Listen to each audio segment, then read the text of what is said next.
All right, welcome to Heroes Welcome F&M, Friday Night Magic. I am Brent Stearns. I'm currently doing this alone, so we'll see how it goes. So we got Noah Miller playing humans. He's a big fan of that deck. And, I forgot to write his name down. My bad. It's not Brian Patterson.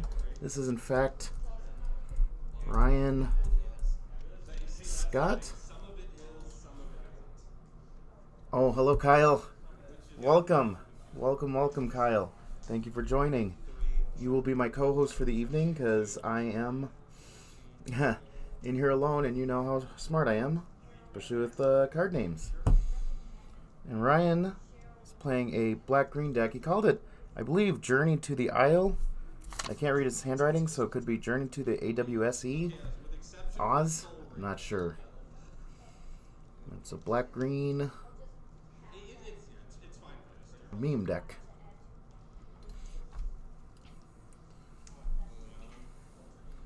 He is playing real cards, though. Liliana the Last Hope. Pretty okay against humans, but with the Thalu's lieutenants, this couple of them are able to live anyways, but he was able to kill one. There are cards that make that happen,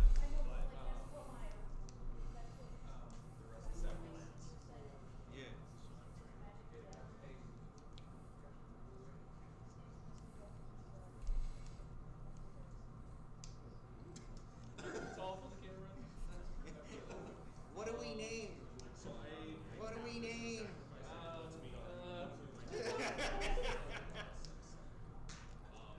So he plays Melee Mage. I have no idea what he names. I don't think he even knows what to name. Ryan's already told me he's playing a meme deck, so...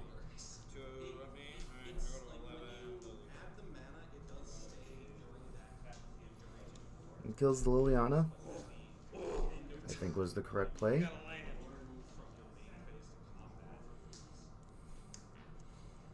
Plays a secure Tribe Elder. Alright, Journey. Oh my goodness. Kyle, I'm gonna need your help with this one. I'm not sure what this is.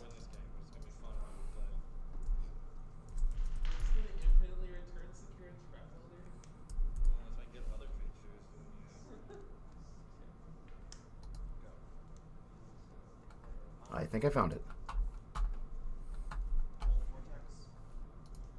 I sure did. It is a flip card.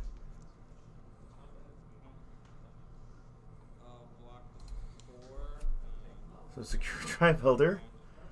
When the enchanted creature dies, alright. Return it. Yep, Journey to Eternity. When enchanted creature dies, return it to the battlefield under your control, and then return Journey to Eternity into the battlefield, transformed under your control. I can't show you the transform side, but I can read it. It is the Adska Cave of Eternity. It's a legendary land. When it transforms, as you can see, it transformed. Taps to add 1 mana of any color. You can pay 5, 3, a green, and a black to return a creature from your graveyard to the battlefield. Okay, I kind of see where Ryan is going with this. Like I said, he named his deck Journey to the Isle, I believe, so I don't know what the Isle part is. I just named it Meme Deck because I thought that was pretty clever, because I'm pretty clever. So he's returning the secure Tribe Elder, sacking it for a land.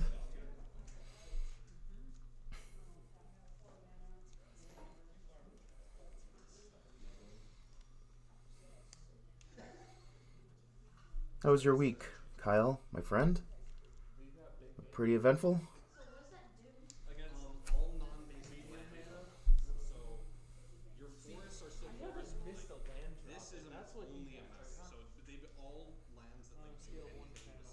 It's like Noah's getting a little mana flooded.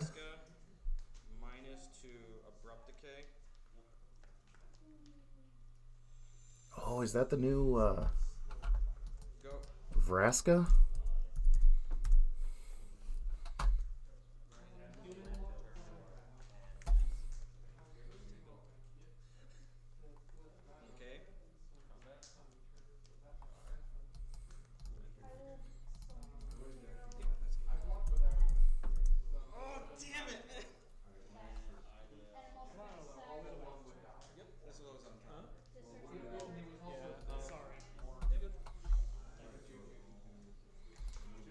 What is a planeswalker? Long worked 50 hours already this week. That's... Yeah, my next, oh, it's not that. What am I doing with the window capture up? Don't look. Don't look behind the window. Behind the curtain. Just don't look at me. Yeah, I work a lot of hours too. But, makes the paycheck look pretty good. This is my standard deck. Gives me an excuse to buy more Magic cards. Because he's a mad lad. No, mad boob. Robert! My two favorite people are in chat right now.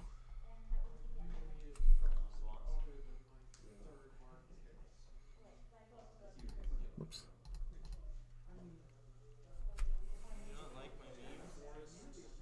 So now I have two co-hosts.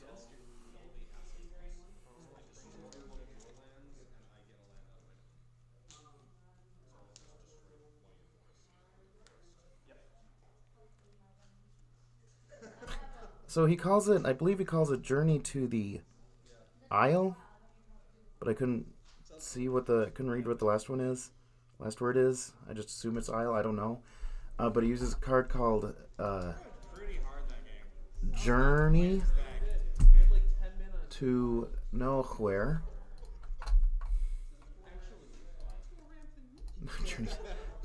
Just kidding.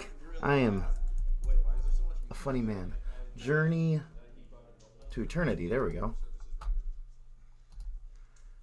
So he uses that and he uses things like Secure Tribal that can sack it and it transforms into a legendary land that taps to add 1 mana, and then you can pay 3 a black and a green to return a creature from the graveyard to play. So that's his meme, is to kill creatures and bring them back, I guess. And Noah Miller's playing humans because that's the only deck he owns. He might own more, but this is the deck he's good with. And I don't blame him to, keep playing with it. He's pretty good with it. And humans is a pretty good deck. I know you like your spiciness, Bob. Both in decks and food choices. Pretty much put my head right in front of that camera to see what he was doing. Sure did. So Ryan starts out with an Inquisition, Kozilek. So let's see what Noah has. He has a couple nobles and a couple champions, along with, this is a good poker hand. Takes care of a champion of the parish. I think that's a good call. And drew another champion of the parish. All right.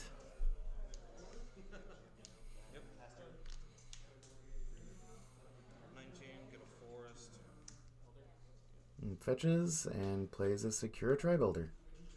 See if he has the enchantment next turn.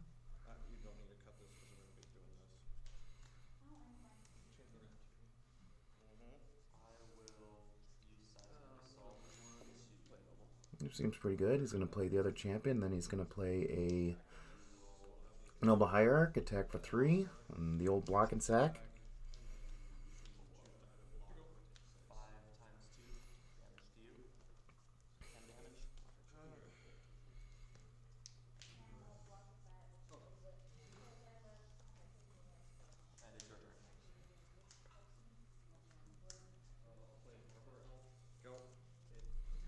I believe Noah won game 1. I don't know what I'm doing here. This is why I need a co-host, because I'm here to look pretty, not to do computer stuff. That was a joke. Not good for anything. Anywho, so Noah plays his 3rd land, and you got a couple of those 4 mana, huh?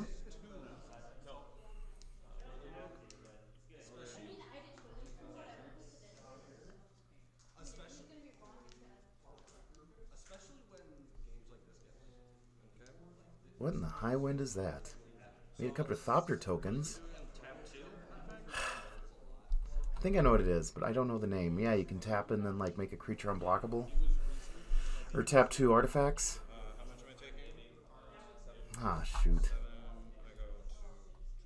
Kyler Bob, I need your expertise. Whirler. Oh. I've heard that name before.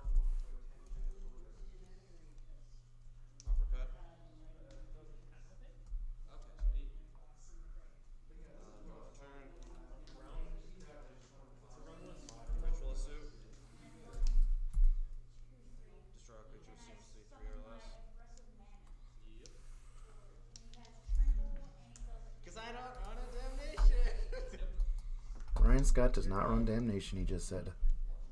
He did play something that killed just about everything. That's what you get for not paying attention. So yeah, Whirler Rogue. Wow, I don't know why the text is. So when it comes to play, put 2/1/1 colorless artifacts into play. Creature, artifact, Thopter tokens. You can have 2 artifacts. A target creature can't be blocked this turn. A target creature... Oh, can't be blocked. It's the other way around. So 1 creature cannot be blocked. So like, the only time they come into the tap is some creatures will say it enters the battlefield tap. It does, but that all summoning sickness means is it can't use abilities or attack the turn it comes out. But it still comes in, so it can still block.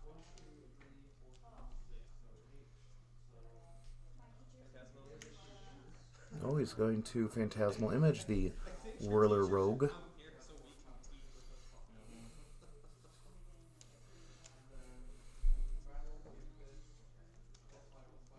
And play Athalia's Lieutenant. The rogue is a human rogue artificer. So you can play it in a human deck, you can play it in a rogue deck. All the rogue lords. Is it sack an artifact or tap an artifact? Tap 2. Tap 2? No. Yep. I go to 5. Sack. Brian down to 5.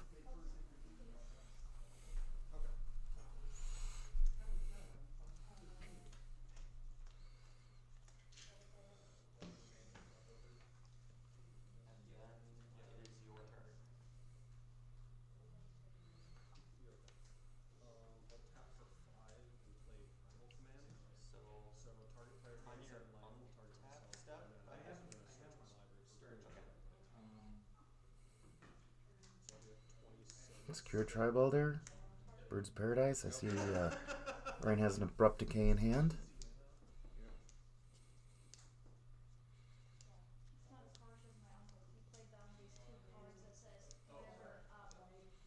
Noah has drew another Values Lieutenant. Yes, that is, and that's one of the best cards in the human deck.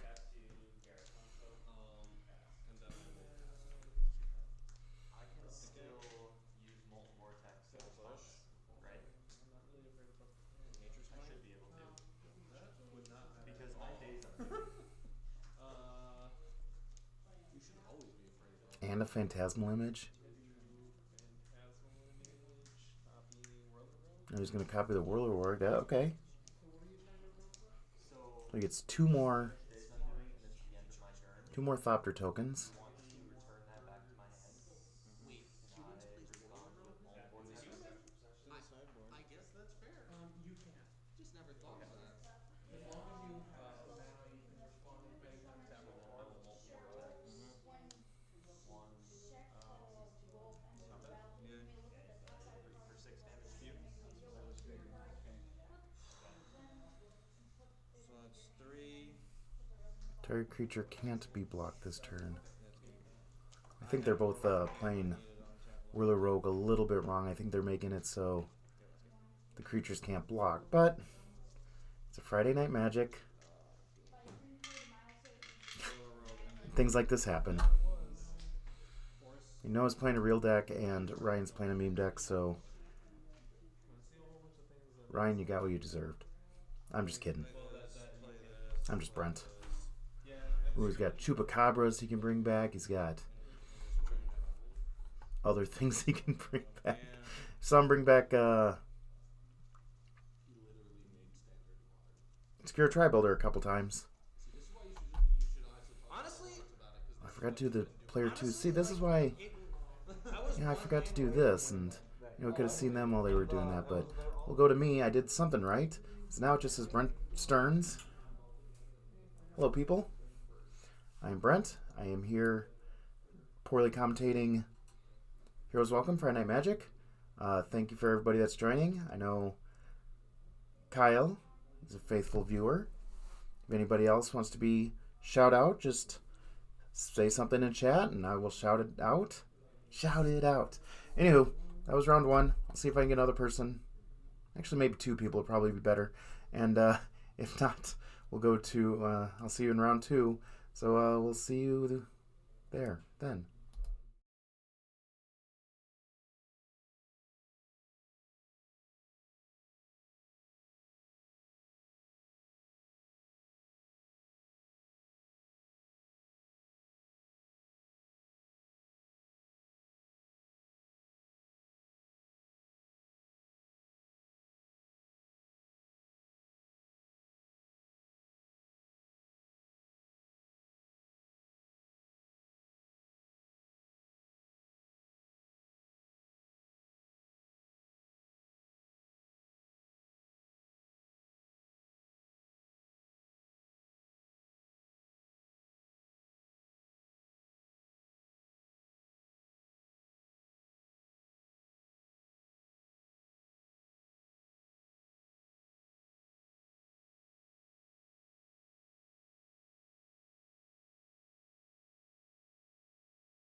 So I'm going to be doing some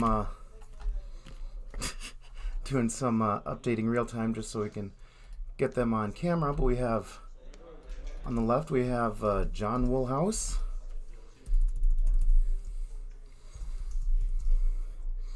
Whoops.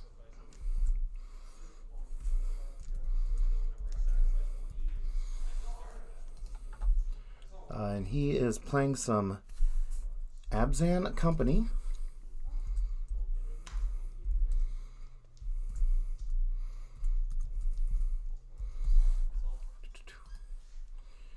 Then on the right, we have, well, he wrote Alexander, so we'll put Alexander Krupp. And he is playing a deck. He's playing black-white tokens. And they are in game 3. So I know a little bit about Abzan. I think we've had this discussion where I used to play Abzan Company a while when it first came out. Black-white tokens, as you know, I'm going to be terrible with every card name, so that's why we have Kyle here. Whoops. There we go. So John starts out with the Almighty Noble Hierarch. Krupp started with a land and said go. John with the Blooming Marsh. What did I say? That is a plains, but you know, Kyle, that's why you're here. It's correct when I say things I don't even realize. So Alex is going to play his second plains. That's a plains, sir. I'm sorry.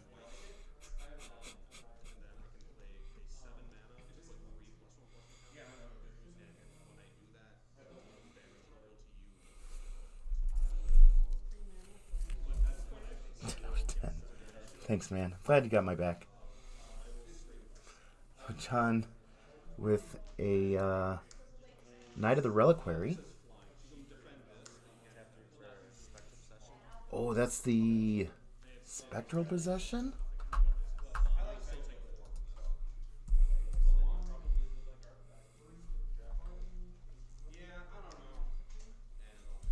for me to get into a game if I really don't feel like I'm gaining anything from it. Yeah, that's what people complain about, but there are, once you actually have it. Ah! Oh, I got one right. Yep, so Alex plays the Spectral Possession because he has 3 plains, not swamps. Alright, John's going to play, an oldie but a goodie, the, oh shoot. Well, anyways, it exiles a creature until he leaves play, but if you exile a token, it just destroys the token forever, so that seems pretty good. He attacks for at least 2. I don't know if John's played any fetch lands this game. I guess it would be 3 with the Exalted.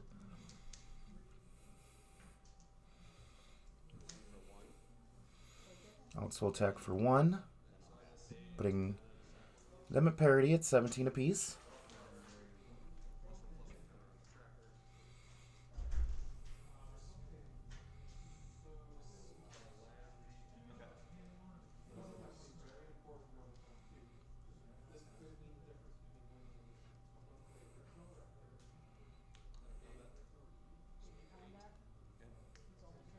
Attack for 3 again.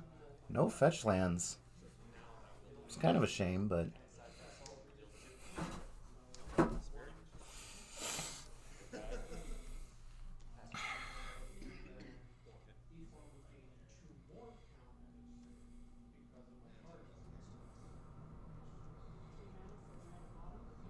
oh, that's a Knight of Autumn. See what John decides to do. I believe he is putting 2+1/+1 counters on there. Look at that. And he actually puts 2+1/+1 counters on it. Alright. Oh, and a Zero of Remedies. Oh, and he lost a token this turn, so he had Revolt, so he could, do things. So he had Revolt for the Fatal Push to kill the Knight of Autumn.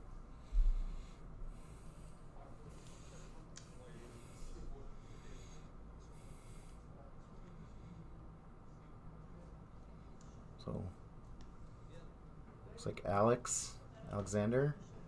Little mana flooded. It looks like he has options if he's thinking about it.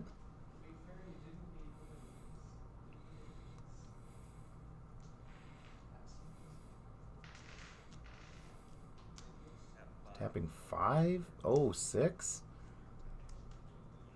Oh, that's the Convoke one. So we'll just say that's the Convoke one that makes 3 tokens. I don't know the name until Kyle tells me. But yeah, it's 6 mana with Convoke to put 3 1/1 Flying Spirits into play. I know we've had it on camera before, but you know me. Oh boy. Oh, that's a... Is that the other Thalia?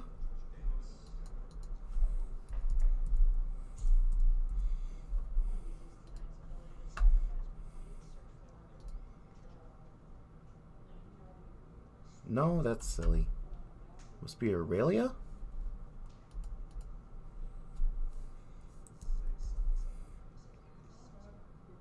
Or, not Aurelia, but... Shalai? Triplicate Spirit. See, I knew that, Kyle. You just had to one-up me by remembering what card names are.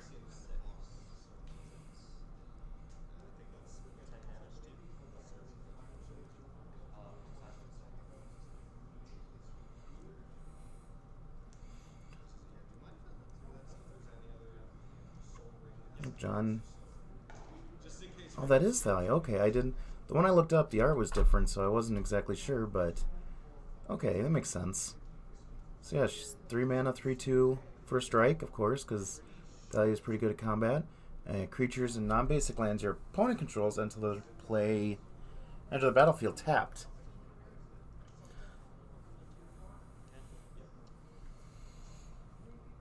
Doesn't look like Alex has too many non-basic lands, but putting the spirits, or tokens rather, into play tapped seems like it'd be pretty good. Also, 3 power first striker against 1/1s are pretty devastating.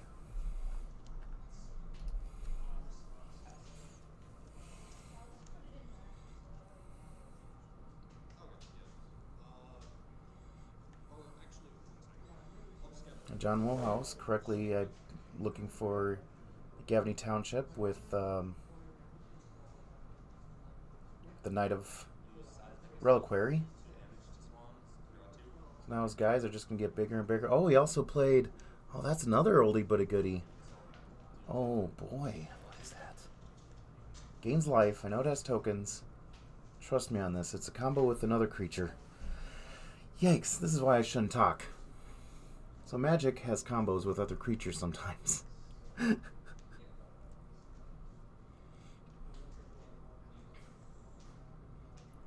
Plague Feeder? No. Spike Feeder. I was saying like Plague Feeder, but that doesn't seem right.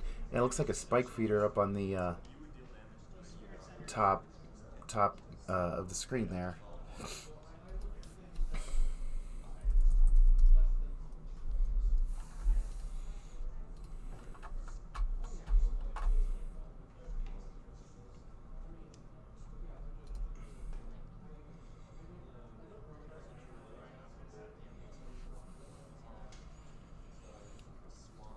Yep, comes to play with 2 1/1 counters. You can pay to remove a counter to put a counter on another creature, or you can just remove a counter from it to gain 2 life. So right now, John's at a virtual 20, very healthy 21. Looks like Alex played another Spectral Possession, but yeah, they come into play tap, so not really good this turn. You gotta do what you gotta do.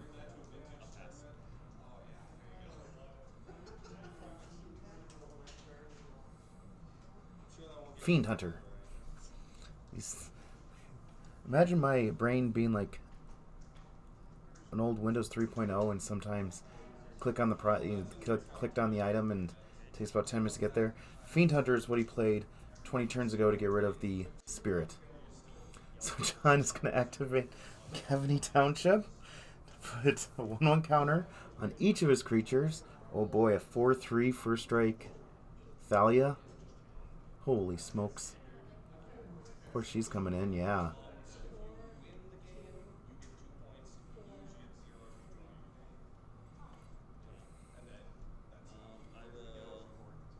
I almost think just swinging with the whole team. You don't.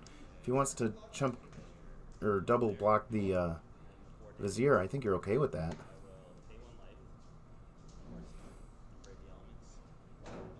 He plays a Path to Exile.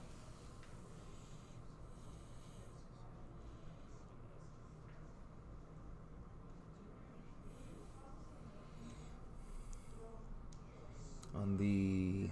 Oh no, that wasn't a Path to Exile. That was a day... Not Day of Judgment. Oh my goodness. Gives him creatures he control protection from color of his choice, which he would have chosen white. Oh.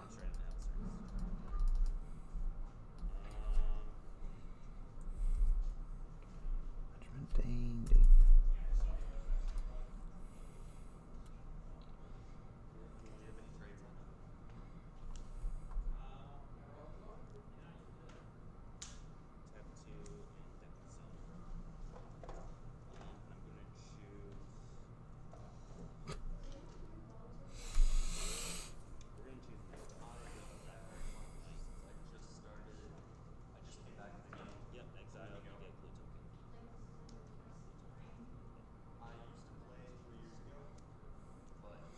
Oh, that was a... Still, the card that he just played now was a Declaration in Stone. Exile a creature. And they get a treasure, so I know that one.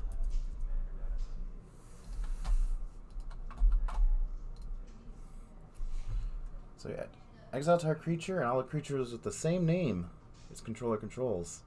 Then they investigate, so they put a clue token into play for each creature exiled this way. So I got rid of the Knighted Reliquary, but anytime, oh boy, anytime you can pay 2 life to, sorry, you can pay 2 mana to draw a card, but yeah, now he has the combo with the Spike Feeder and the Angel. Again, with terrible with names, but it's a 5 mana Angel, 3/4 with lifelink, and whenever you gain life, you put a 1/1 counter on each creature you control. Spike Feeder, as I showed you before, you can remove a counter to gain 2 life. So now every time he removes a counter, he gains life, puts a counter on Spike Feeder. He, I hope John knows that they can be a lot bigger. Angel of Thune.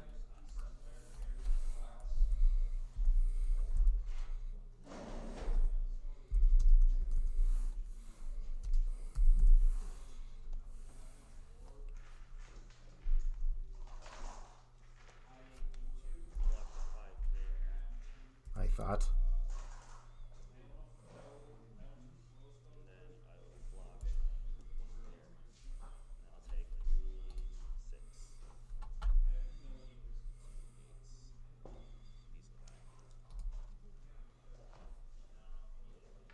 Archangel of Thune.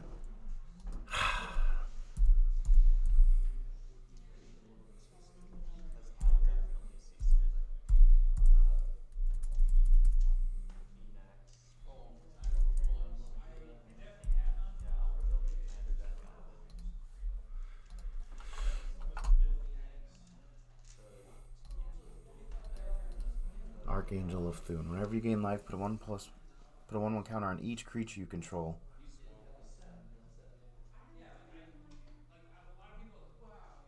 Theoretically, they should all be arbitrarily large and big, but I'm not sure what's going on. I don't even know if the Spike Feeder's on the play anymore.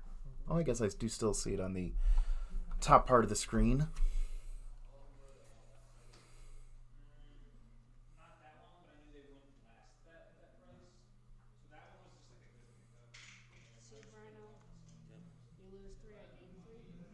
that a siege rhino?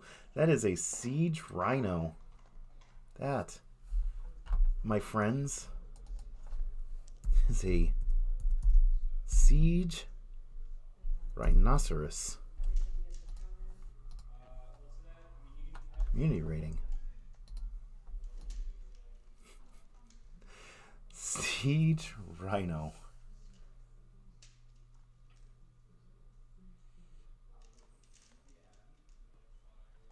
To infinity and beyond. You are right, Mr. Lightyear.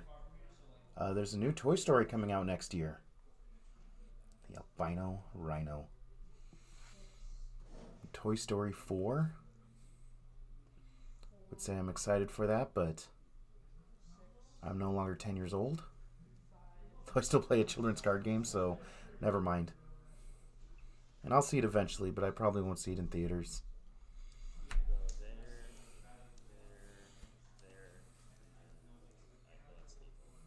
Battle Cattle hype, yes. Yeah, it looks like John takes it in 3. Just overpowered him. Overpowered him. Hello, it is I,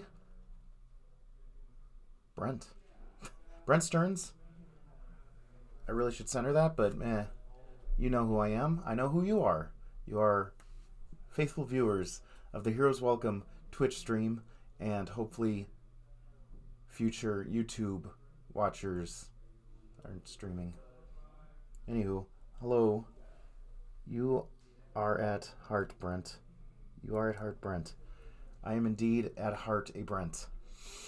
Anyways, I'll be back for round number 2, which is also known as the pizza round around here.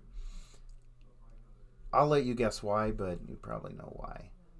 Bob's missing the pizza round. So is Kyle. Shorter pizza Kyle. Anyways, I'll be back for round number 2.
Hello, welcome back to Heroes Welcome Modern Friday Night Magic the Gathering. I'm here with Brent Stearns, who happens to be also me, and that's it. So we got a couple interesting decks. We got Julian playing green-red Ponza, which is the old like land destruction-esque beatdown, play big things deck. We've got Aaron back, who is playing what he's called 44 Land Swan Hunt. I kind of looked through his deck a little bit, and he's playing a lot of lands. Blue, red, there we go.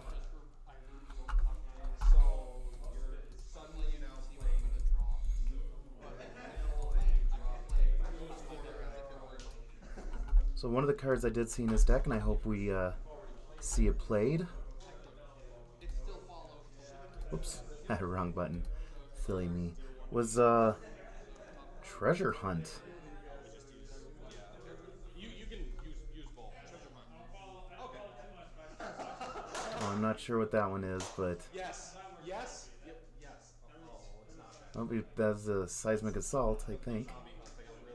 Oh my, I'm not gonna know a lot of these cards. But one of the cards I saw in the namesake deck was Treasure Hunt. So reveals the top card until he reveals a non-land card. He puts all our cards revealed this way. So he plays a lot of lands, and he plays, I think it was, like I said, a Seismic Assault? Was it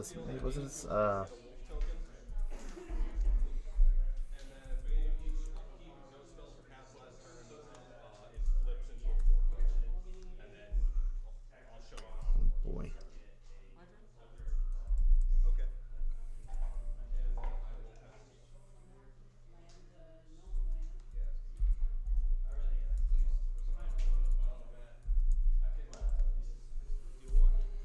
Well, you know what?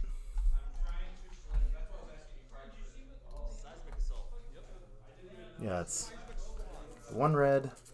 Kyle, we're going to need you, by the way. You can pay a red, discard a land to do 2 damage.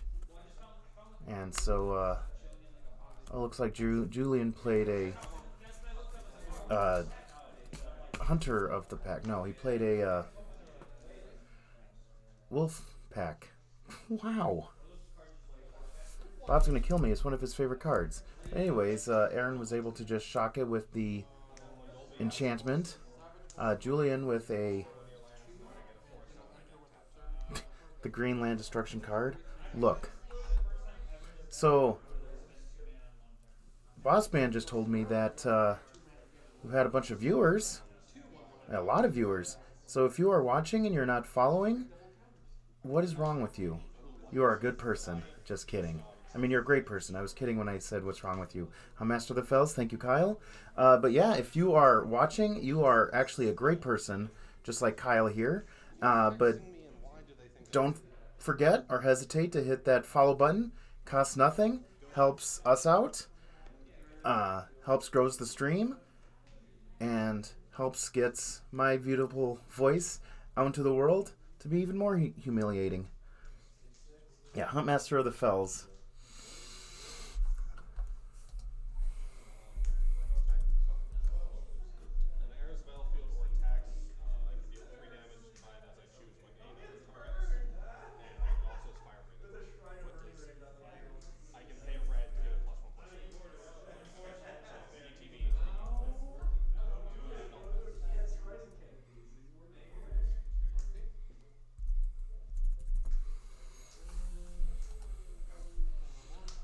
Julian played a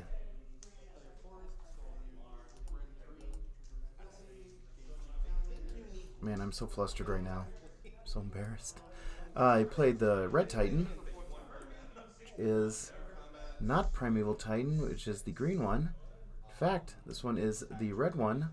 We'll just call the Burning Titan. When it comes to player attacks, does 3 damage. So Aaron takes 3, and then he takes 6 more for it being a 6/6.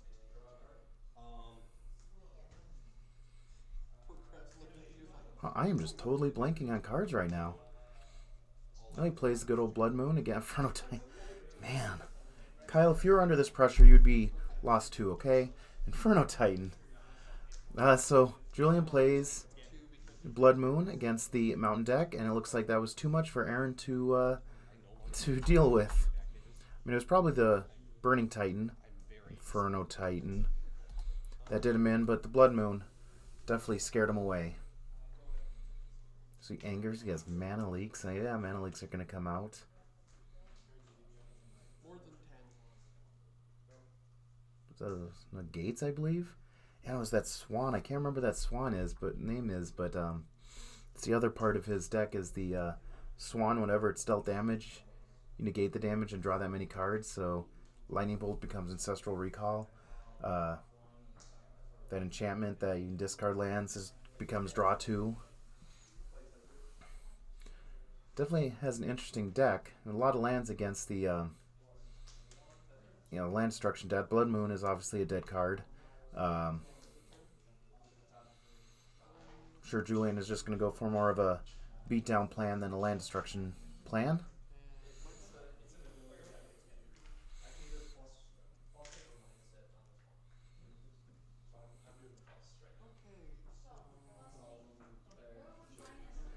Kyle with his ending pool of knowledge.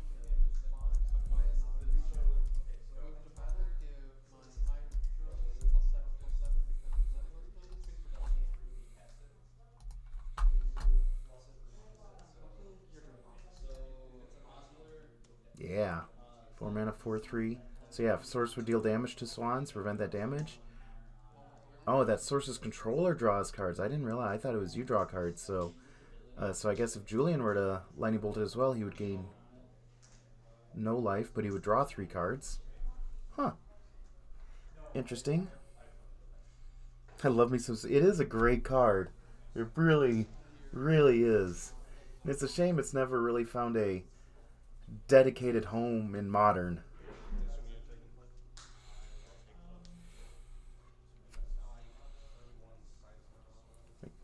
Make a Swan theme deck. Play Swan Song as a counter spell. At one point, it's like it has to have the perfect sound. There's probably some other swans, I just don't know them.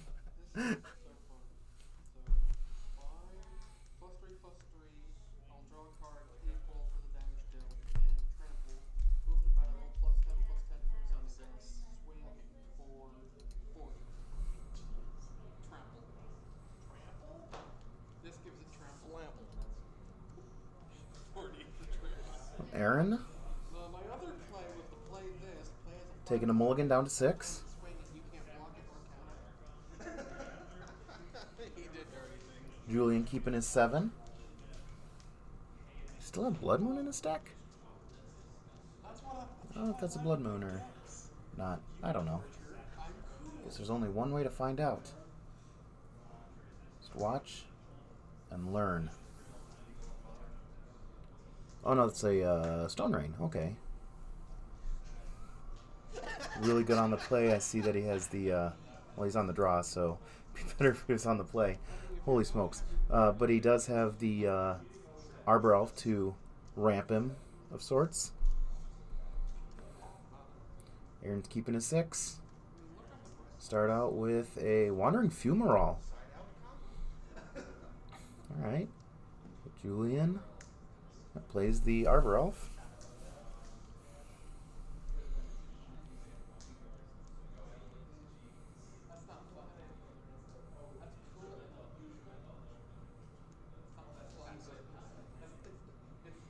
Aaron just says go.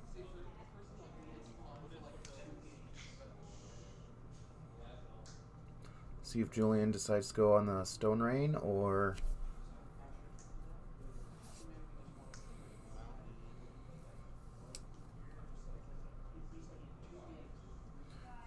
I believe he had a 3 mana creature in his hand.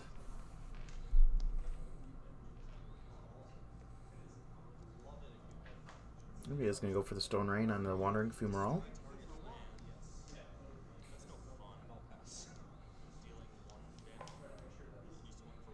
No, I tapped this. Okay, yeah, because it's 3 mana spell.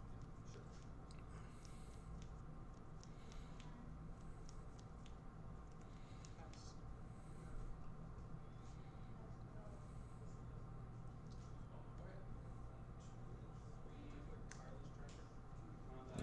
3-mana creature I was talking about.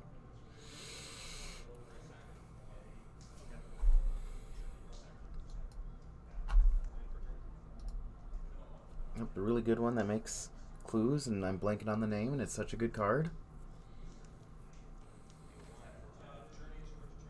Such a good card, especially with fetch lands. There we go. That was Seismic Assault that I was trying to think of the name. You know, my brain. Oh, come on, my brain. You know, working on 1 kilobyte an hour. So yeah, you can discard any land card. Any land card. Deal 2 damage to any target. Tireless Tracker. Thank you, Kyle. Man, oh man. So yep, he's gonna shock the Arbor Elf. Kind of surprised he's not killing the Tireless Tracker, as it is a 3/2 currently. But maybe he'll change his mind. So yeah, he plays that Treasure Hunt card. And he plays a bunch of lands, obviously. So his plan is to hopefully play the Treasure Hunt, get a bunch of lands in hand, and then kind of burn his opponent out.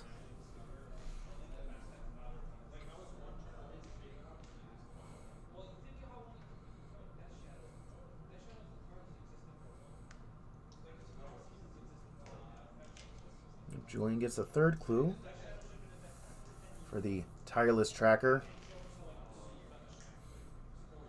And now he's getting a 4th clue for the Tireless Tracker. Okay, we get the idea. He's tired, but at least he's tracking.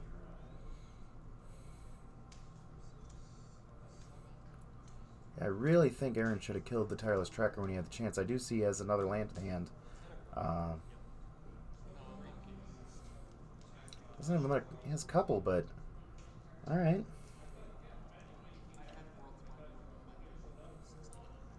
Wonder if he's just more afraid of Infernal Titan or something. But he does have a Chandra in hand. But instead, he plays. Oh, that's the Huntmaster. Not the Huntmaster. Oh, that's a Pia and Curran? That is a Pia and Curran Nalar. Holy smokes.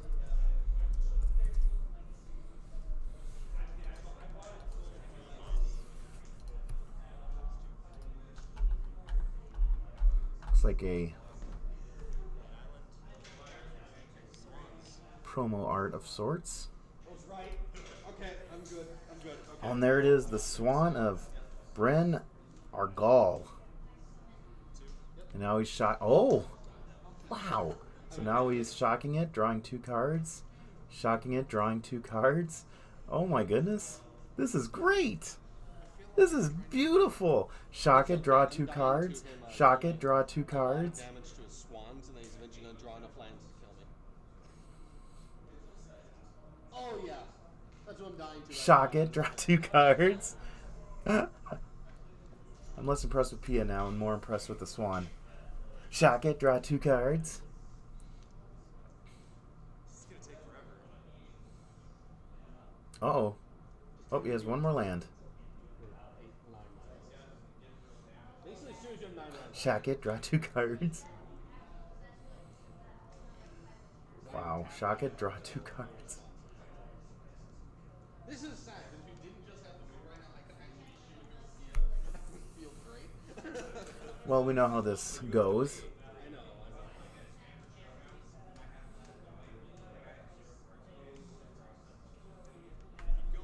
Draw 2 Still cards. don't have enough lands? Draw 2 cards. Draw 2 cards. Like the top half of the deck. Draw 2 cards. Draw 2 cards. 9 lands. Come on, I believe it. Now he's seeing if he has 10 lands. 8. Oh my god. Nope. Draw 2 more cards. Draw 2 more cards. At this point, he just 1, 2, 3, 4, 5, 6, 7, 8, 9, 18 damage to Julian Curtis. That could have been 36 more cards, but I guess killing him is the better line of play. That was great. If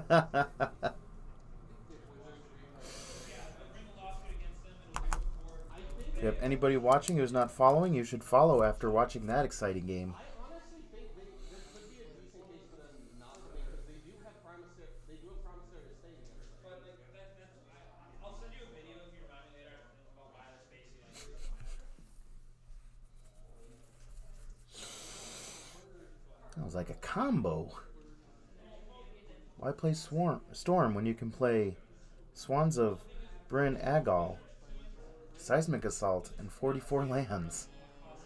That was great. So that under MC is the exact same thing as your temple card. It costs the exact same. Yeah, that's Oh, hey, because I forgot about this last time. Oh, look. Julian Curtis playing Ponza. Aaron back. Camera's a little off, but, well. Still see Aaron back. Yeah, playing 44 Land Swan Hunt. But the thing is, if they do that, they'll also ruin the game. Nicholas Kaiser back there. I saw he was playing Still have a immediate effect on the game. Hardened Scales Affinity.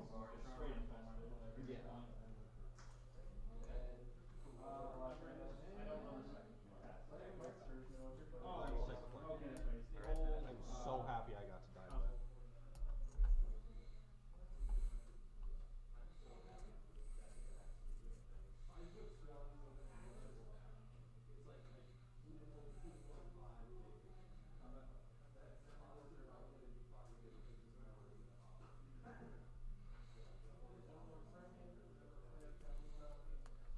See in the background behind Julian, we have a bunch of board games. If you're ever in the Menominee area, and there's those board games back there are all just free to play. And just come down to Heroes Welcome, pick up a game and start playing with your friends. It's a good time.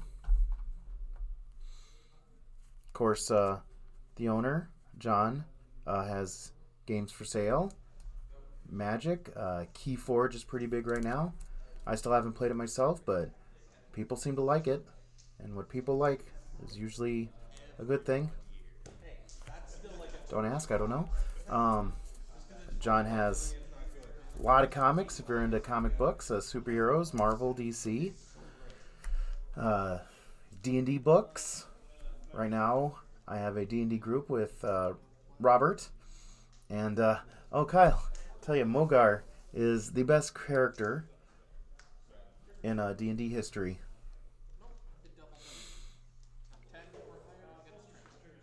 I mean, his name is Mogar. He's a Loxodon, so his name is Mogar the Elephant. He is a paladin and a goody two-shoes, and he is great. So, Julian making his second land, but having a 3 mana on turn 2. That's where Ponza wants to be.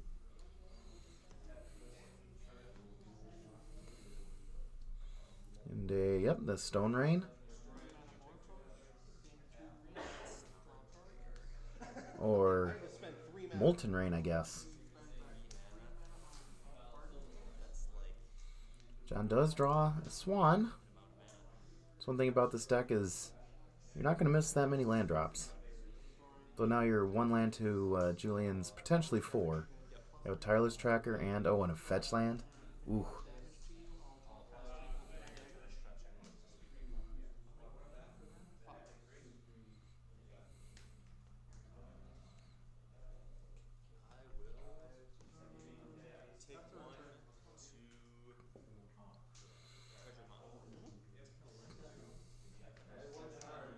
And there we go. There's the namesake card. Treasure Hunt. Ooh, it's going to play or draw cards until it reveals a non-land card. So right there, I didn't count, but it was at least 6 or 7 lands, plus a Seismic Assault.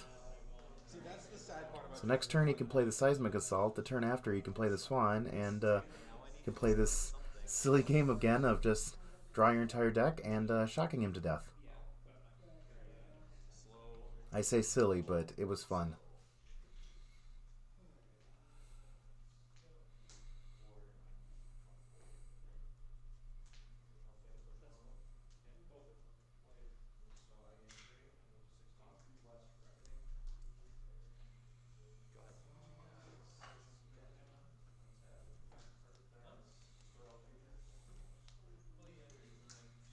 So Julian's really going to want another Molten Rain, Stone Rain type effect right now. Wants to keep him off that mana.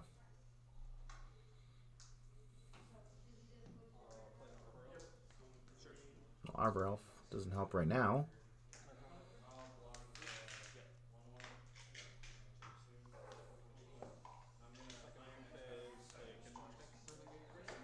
Kitchen Finks.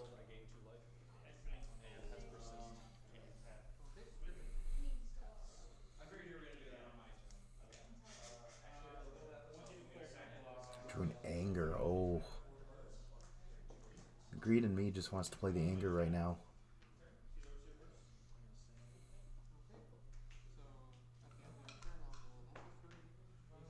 And that's what he goes for. Exiles everything. Kitchen Finks doesn't even get a persist trigger.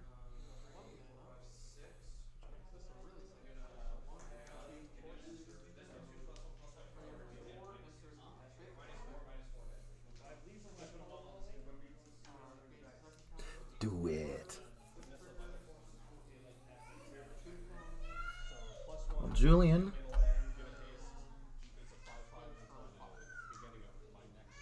Oh. I definitely think that, don't make me wait. I do think that Aaron definitely deserves a medal for playing the Swan Hut deck. I don't know if you were here earlier, War Dog, but just the game right before this one, he played the Swan with the seismic assault and just burned him out. It was pretty great. Hey, if you aren't following our stream, just hit the follow button. It helps us out a great deal. Gets our name out there, and then you can follow us or get notified for whenever we come online and just watch. You can watch people like Aaron back with the Swan Hunt deck, and you know, he definitely deserves a medal. He's playing the Seismic Assault now.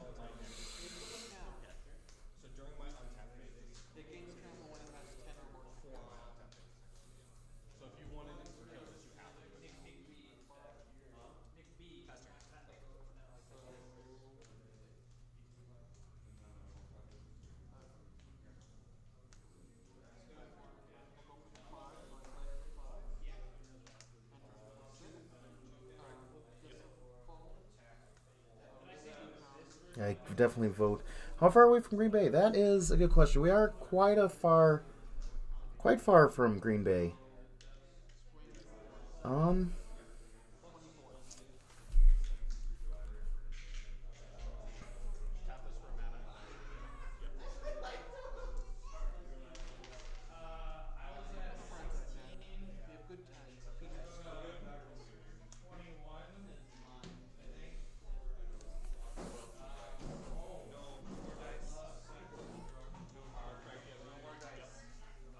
Yeah, it's we are on the kind of western side of the state, and so according to Google, we are 210 miles from Green Bay.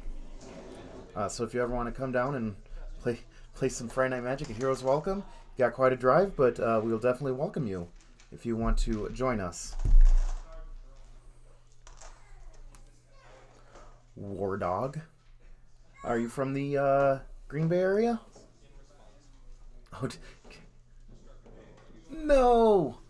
Julian, why? Destructive Revelry on the Seismic Assault? Come on. I definitely vote giving Aaron a medal. That's great.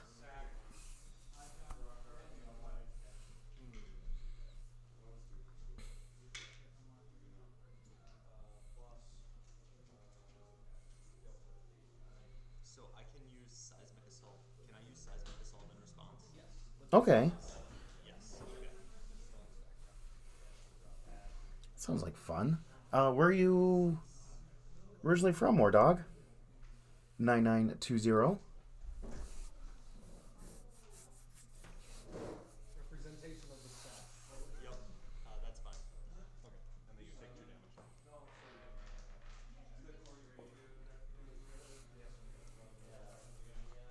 Southern Illinois. All right.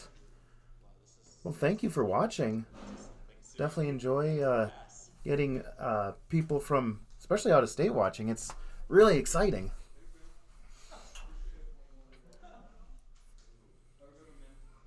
You're the only one sad one about that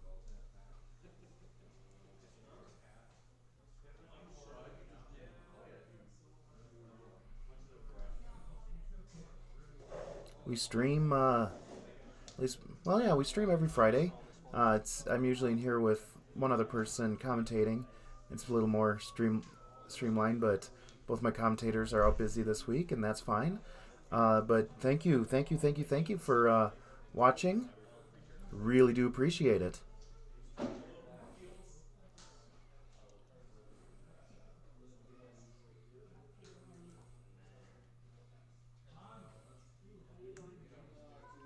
Oh, Julian with the Inferno Titan. Oh.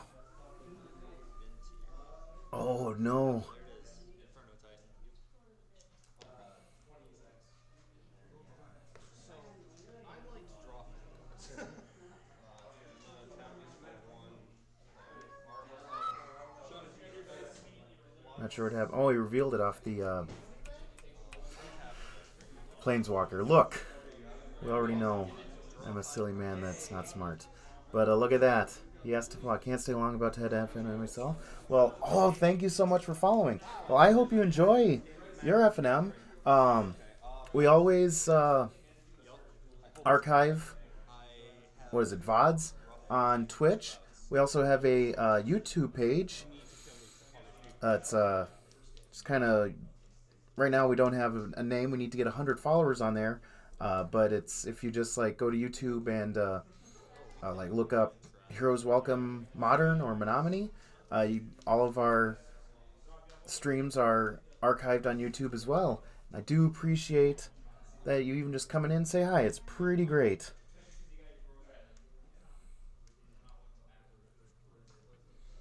Aaron with another treasure hunt, but this one was not as good.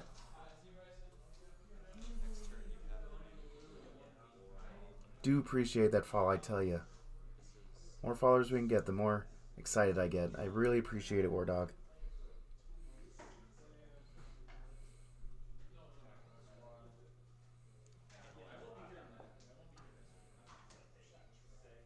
Aaron played. I don't even know what the land is, but I know that it gains him 1 life when he comes into play. Very nice. So now does Julian play the Inferno Titan?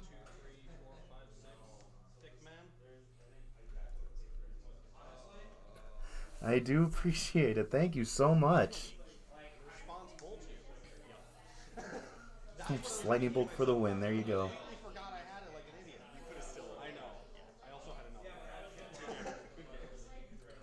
Well, Julian got it in 3, though. My goodness, that seismic assault, Swan Hunt 44 land deck was pretty great. So hello, I am Brent. I'm here, Heroes Welcome in Menominee, Wisconsin, 210 miles away from Green Bay.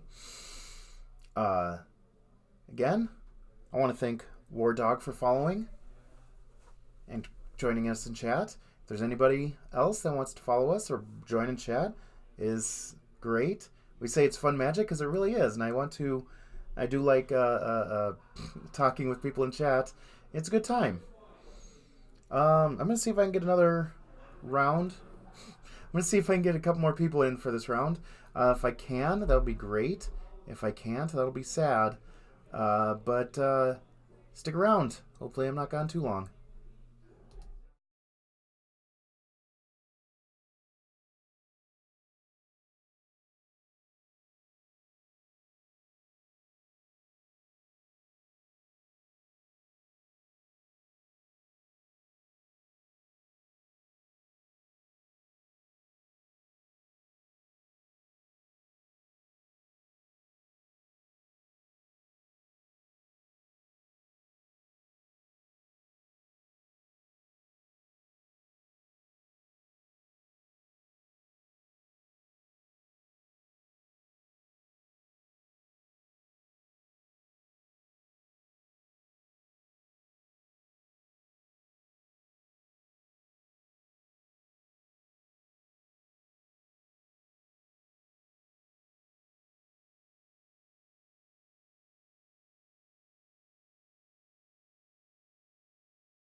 Well, we're back for round number 3.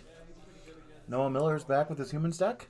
Got Nicholas Kiszer playing Hardened Scales. Affinity. Nick is usually known for playing just Guy Control, but he's picked up this Hardened Scales Affinity deck recently, and I know he is enjoying it. It is a pretty powerful deck.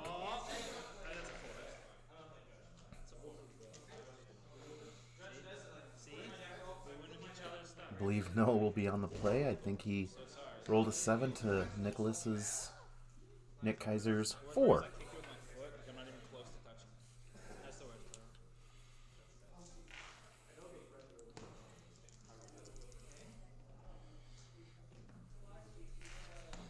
Well, at least see the namesake card in his hand. Don't know if he had any green mana, but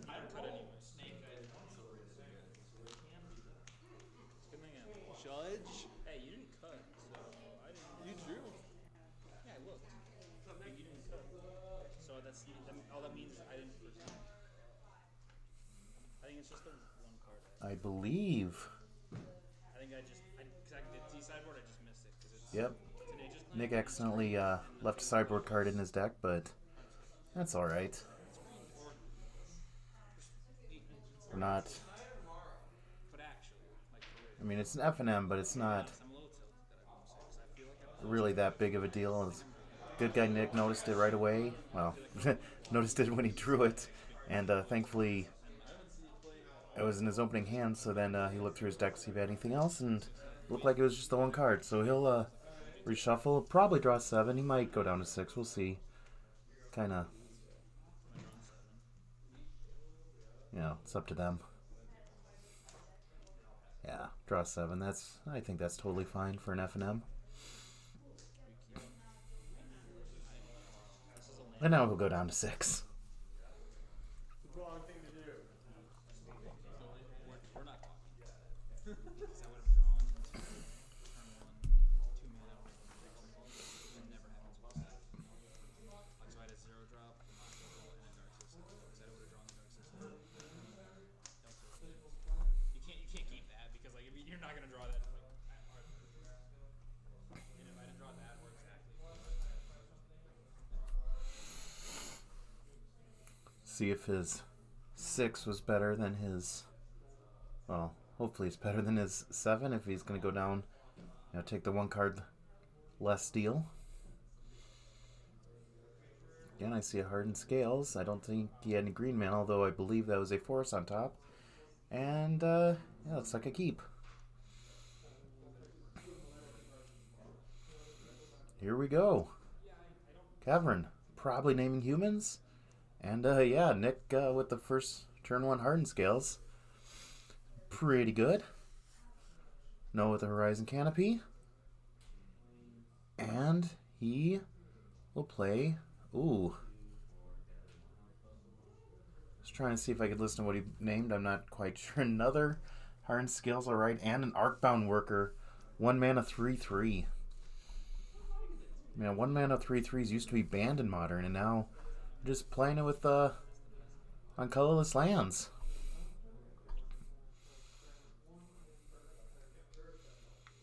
No, I'll just play 2 Aether Vials in turn 3, not when you really want to play them.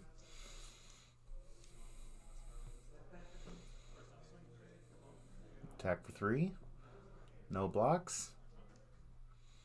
Really, I was thinking he would have named Arcbound Ravager with the Noble Hierarch, but guess he didn't. Maybe he named Ancient Stirrings? Not too sure.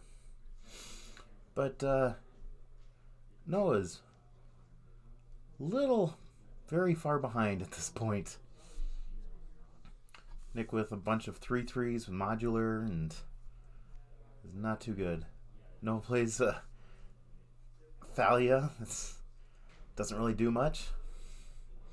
Doesn't even really block efficiently. Nick with a 3/3 Walking Ballista. Sorry, the other XX creature. Makes Thopters. Not as good.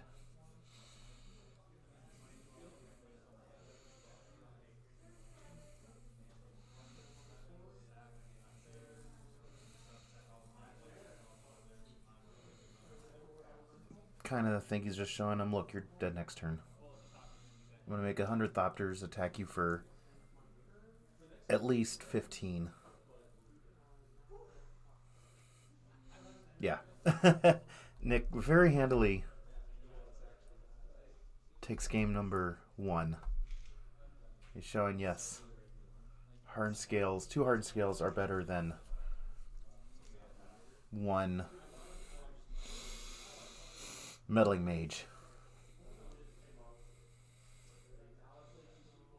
Well, that was quick. All right. Don't know if Noah plays any Katakis in the sideboard. I know that's usually what some people play in the sideboard of humans. Although it is not a human, it is a very powerful card against the... oh, yes, this is Staticasters. Okay. Let's see. Can't really tell. Nick's keeping his cards close to him.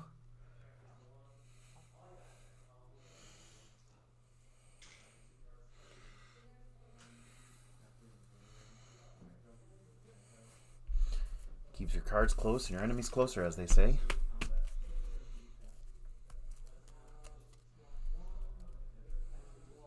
Hanger Backwalker. There goes that 2 kilobyte brain going again.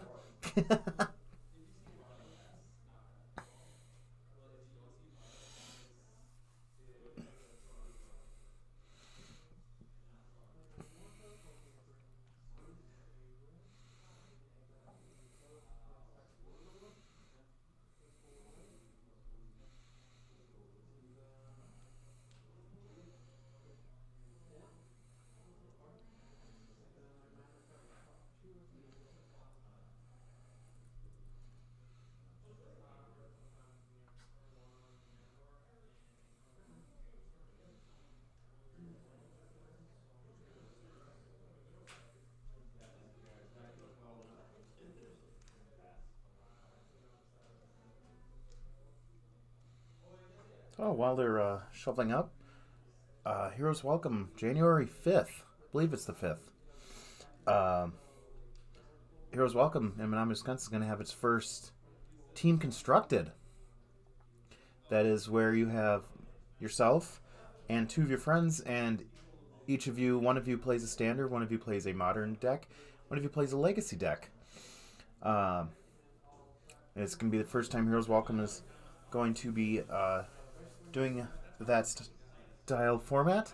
So if you're watching, you have friends. If you're watching, you have friends. Boy, I'm really good with words, aren't I? But if you're watching, bring your friends up. If you want to play some standard, legacy, and modern. And not sure what the prize pool yet is, but if you follow us on Heroes Welcome on Facebook, he has all the details there. We'll be streaming it, although I'm not exactly sure how we're going to be doing that yet. But it'll be a good time. So bring your friends. Show off your expensive legacy deck. Show off your, awesome standard decks. Bring modern, because modern's the best format, in my opinion. And we all know that my opinion ranks high in this world. I'm being a little facetious there. So both players are going down to 6 magic cards. Neither of them like their opening 7.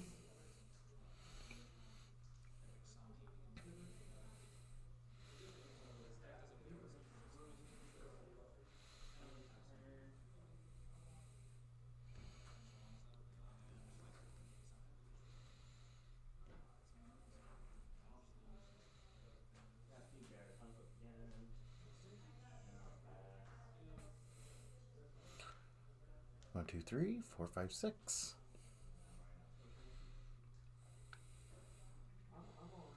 I think I see just an island in Noah's hand, but he's keeping. Nick, I saw a couple lands, I think, and looks like, well, they're both keeping, so they both must be good. Yep, island, go. Right? Is this the animation module? Alright.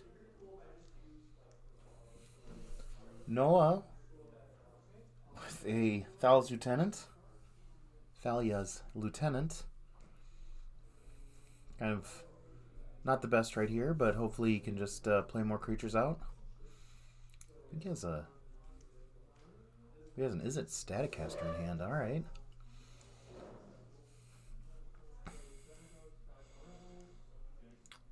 What in the... Oh, that's a, I believe, a Steel Overseer. Yeah, if Noah has that Is a Statcaster, I think he wants to, or he definitely wants to play it now.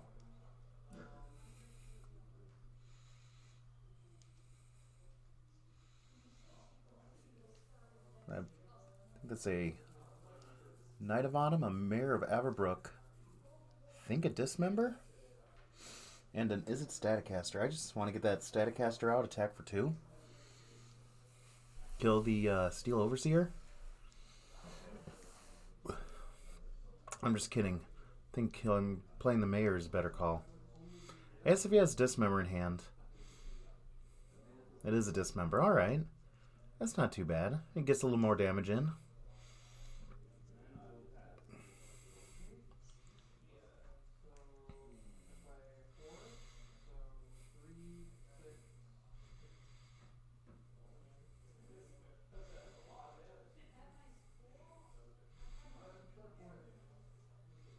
Nick has another animation module and a walking ballista in hand. Not a walking ballista. Hangerback walker. But he also has a Arcbound Ravager. Comes in play with a counter, so he will use the ability to make a 1/1 servo token off of the animation module. No, with believe he drew another Staticaster.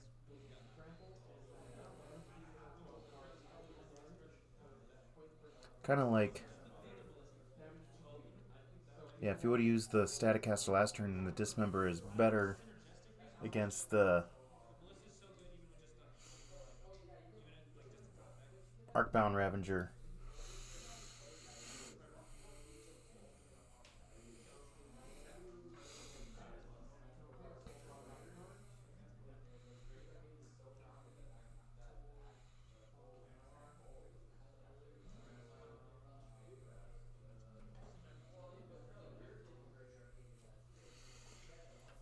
So in response to Nick sacking the servo token, Noah's going to try to do 1 damage to it with the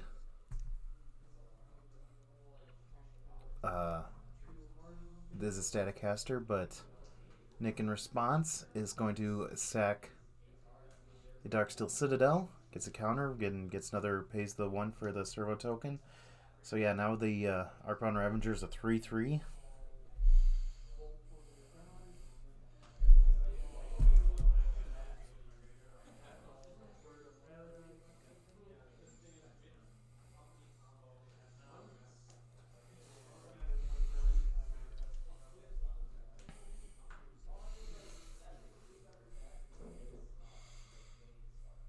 Plays that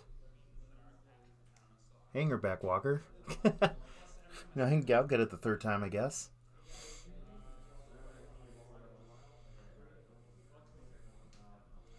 Gets another servo because it comes into play with a 1/1 counter. So Noah's getting a little land heavy. Gonna play the other. No, plays the Knight of Autumn. All right. To destroy. Wow, that's actually pretty good.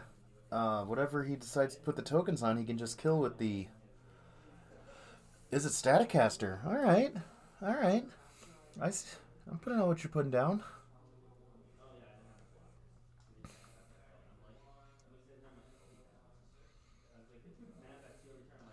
Seems pretty okay, as they say. And other phrases that people say.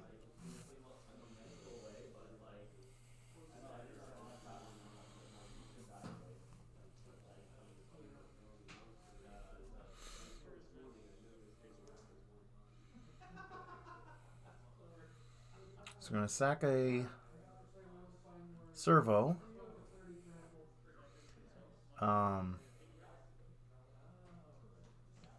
create another servo. Yep, he was going to put it on the hangerback walker.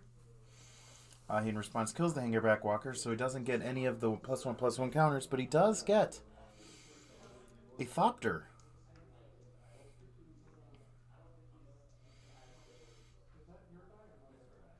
And now he attacks for, oh, is that 4? 1, 2, 3. I believe that's 4.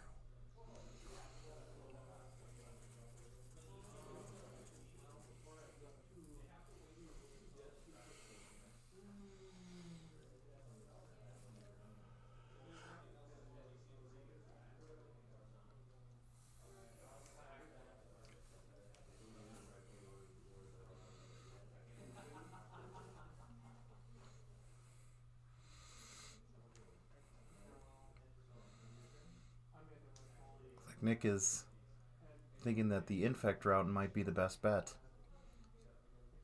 Well, he's only going to get one right now, because next turn he's going to have that is a Staticaster up.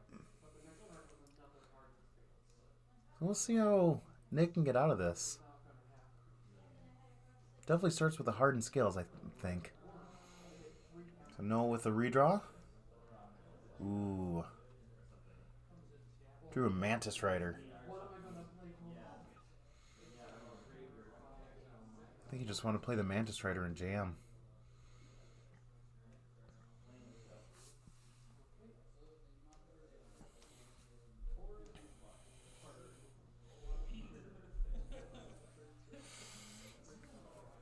And he's just going to play conservatively. And just attack with the Lieutenant of Thalia.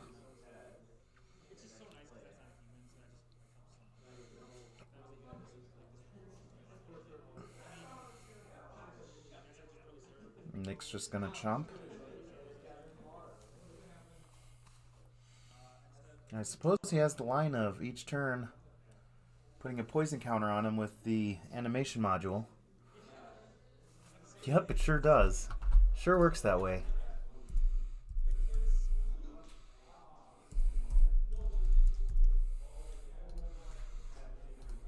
Nick's looking at that. Or I'm sorry, Manoa's looking at that. I'll bring that up. Yeah, he was doing the first ability. Whenever a +1/+1 counter is placed on permanent, you can pay 1 and put a servo artifact token into play. Pay 3 and tap to choose a counter on a target, permanent, or player. They give him another counter of that kind. So, hilariously, a poison is a counter. You can pay 3 to put more poison counters. Granted, it's only 1. So it's a slow process, but I don't know, Nick has a line here of poisoning him out.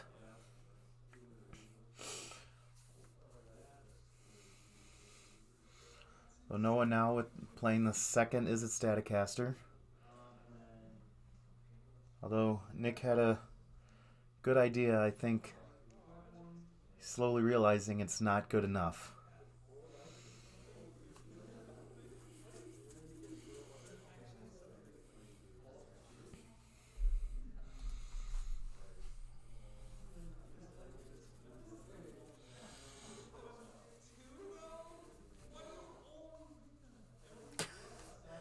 I think Nick's upset that Noah has 2 of his Staticasters out.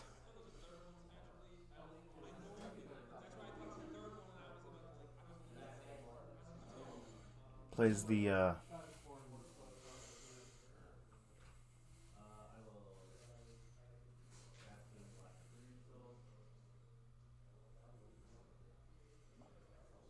Mantis Rider. Again, the slow processing unit. Yikes.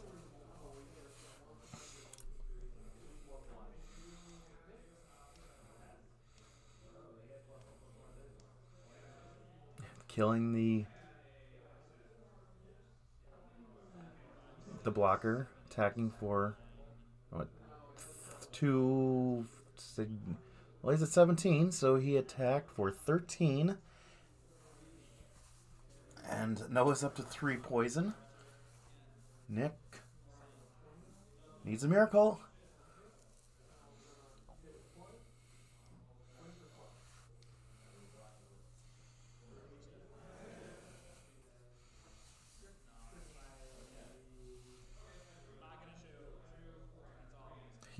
I'm not even show you what I drew.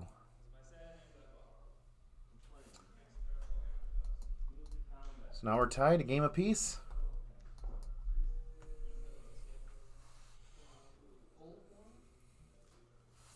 One game apiece.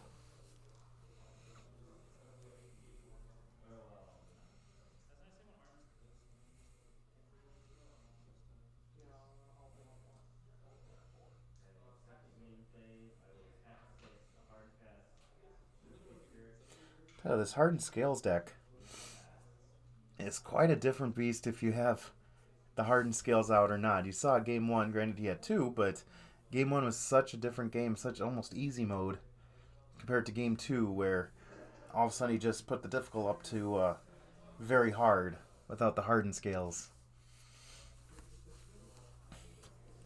Now, definitely it would have been a different game if it was the Hardened Scales instead of the animation module, especially with Noah. You know, Noah has those Staticasters, which you want to bring in because all of Nick's creatures are 1/1s for the most part. However, if you have the animation module, Staticaster is a dead card. I said animation module, but I meant Hardened Scales. If you had the Hardened Scales out instead of the animation module, it would have been a completely different game. So we'll see if Nick can have the turn 1 Hardened Scales against the Staticaster deck.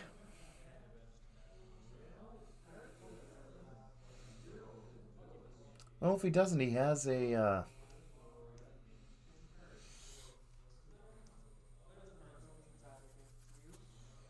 horror in his hand. My goodness. Well, he can redirect any damage to it, so he does have protection from the Staticasters. There's a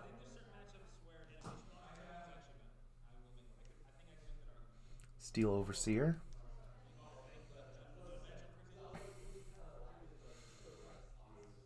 And we're going to play a Champion of the Parish.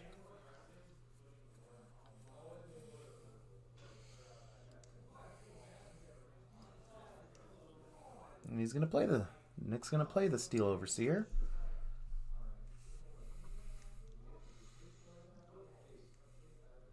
Oh, he does run the Kataki. Oof. Oof, oof, oof. Kataki War Sage. Not a human, but, you know, pretty good, as they say.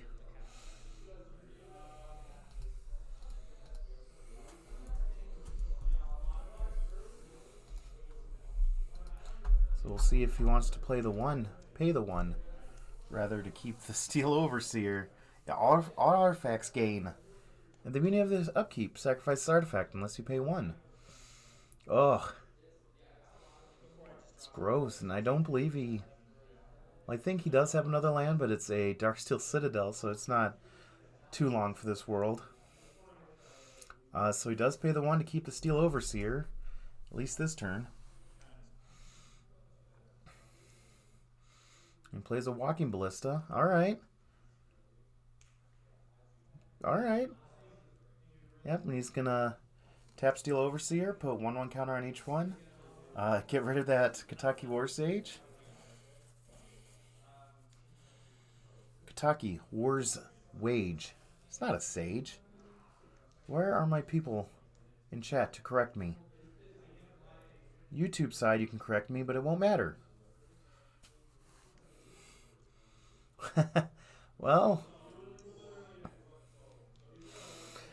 he can kill the Walking Ballista, but the Steel Overseer now is a 2/2.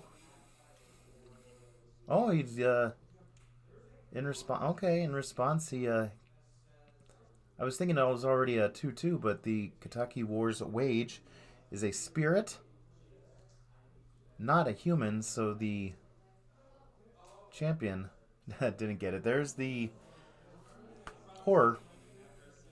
Creature type horror. I can remember creature type. I can't remember names. No one will ever know. You play the Arcbound Ravager, which I don't know which creature type is. Who knows what's going on? I for sure don't.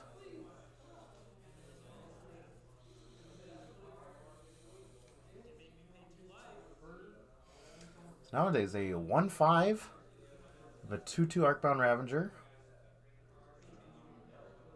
and a 3/3 Steel Overseer.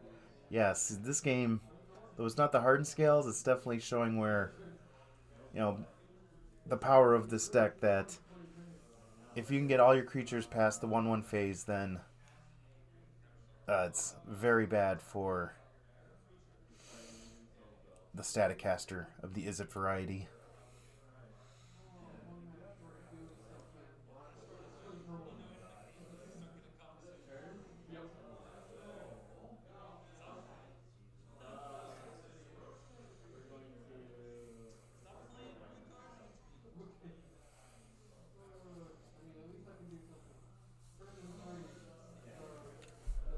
No, I was trying to figure out if there's a good way out of this, and unless he plays more Katakis, there's not really... even if he played Kataki right here, I think Nick would be fine of saving all of the creatures that he has and just keep pumping them up.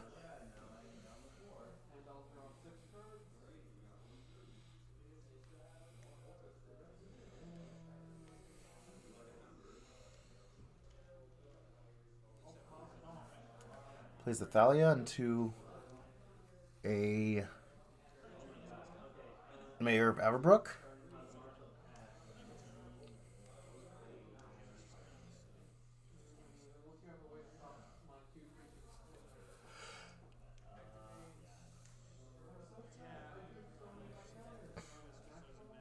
Nick activating a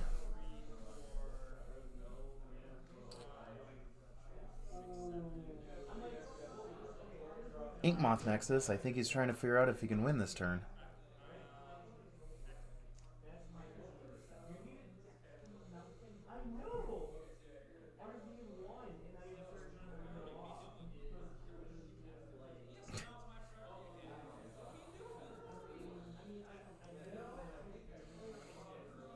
He's gonna pump. He's gonna try to store. He's gonna try to do 1 damage. Next, be like, I'll take 2 damage to not have you do that.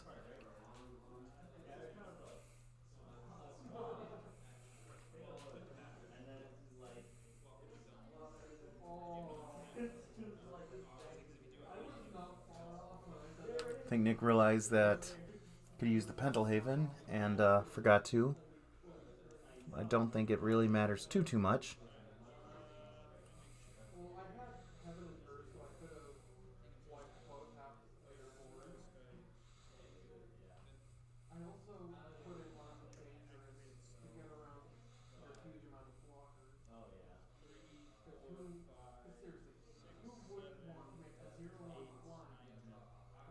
Yeah, he's going to sack everything to the Arcbound Ravager, sack the Arcbound Ravager onto the Inkmoth, and attack for 10 Infect. Wow.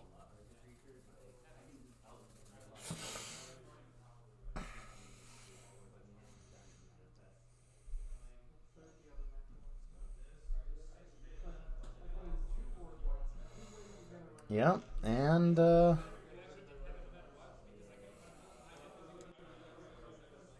that's the way they say it goes. Give me the number so you can find it. Yeah. So Nick gets it in 3. Didn't have the hardened scale that game, but he didn't need it with the Steel Overseer. A very timely Steel Overseer. Why, hello. My name is Brent. What's your name? How may I help you? I'm going to see if I can get out. Those are pretty quick games. See if I can get another one over. Really hope so. I do really enjoy watching. Do enjoy people watching. I do enjoy commentating, and do enjoy when people come watch. If you wonder why I always look down, I'm just looking at the chat. So if people want to come and chat, nothing wrong with that. I enjoy it. Enjoy when people watch. Enjoy when people talk. Probably don't enjoy when I ramble on about nothing because I have nothing to say. So I'm going to see if I can get another game through. If I can't, then I won't. Hopefully see you soon.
Bonus!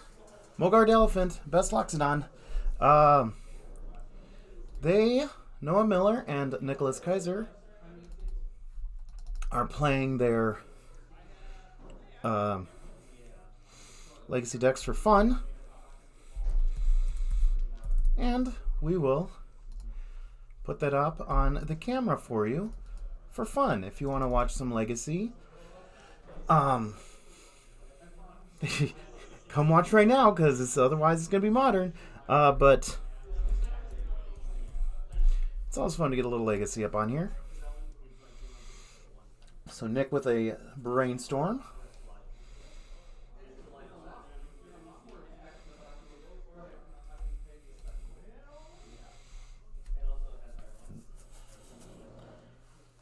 Underground is Underground See Out and Play. It's a fun one.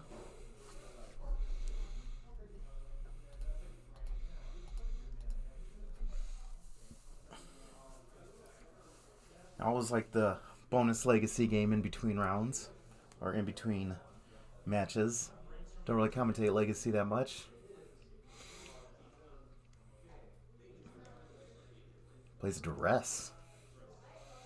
Noah has a bunch of Force of Wills, a bunch of Show and Tells.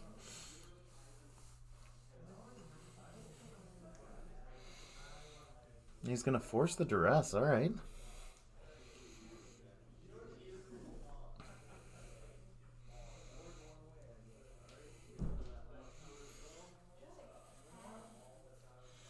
Nick going for second Underground C.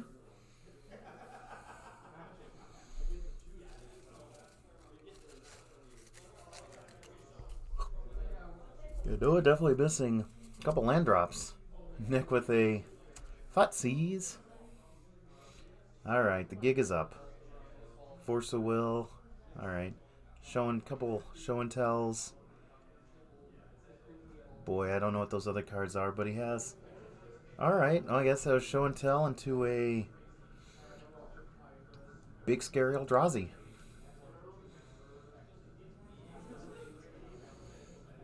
Not even sure which one that is, but oh, that's not even sure that's Emrakul. Hey, derp-a-dur.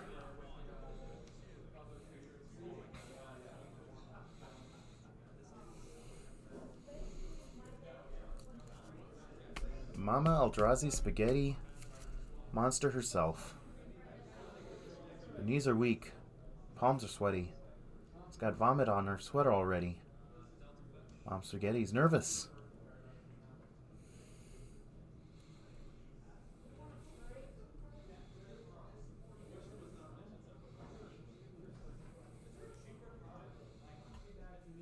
Well, Nick, it's kind of all or nothing right now.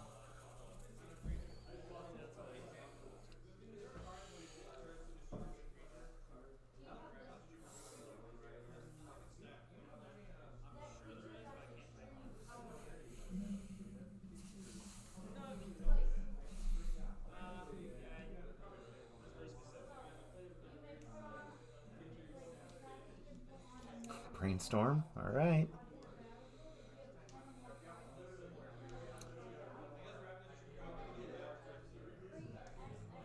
Didn't seem like that good of a brainstorm. Well, I did see one of them was a Dark Ritual. Very powerful, very, very powerful Magic the Gathering card.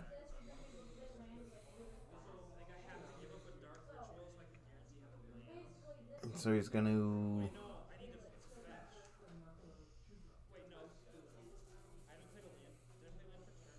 think he's thinking.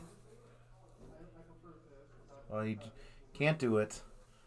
Looks like Emrakul, the Aeon's Torn, did him in.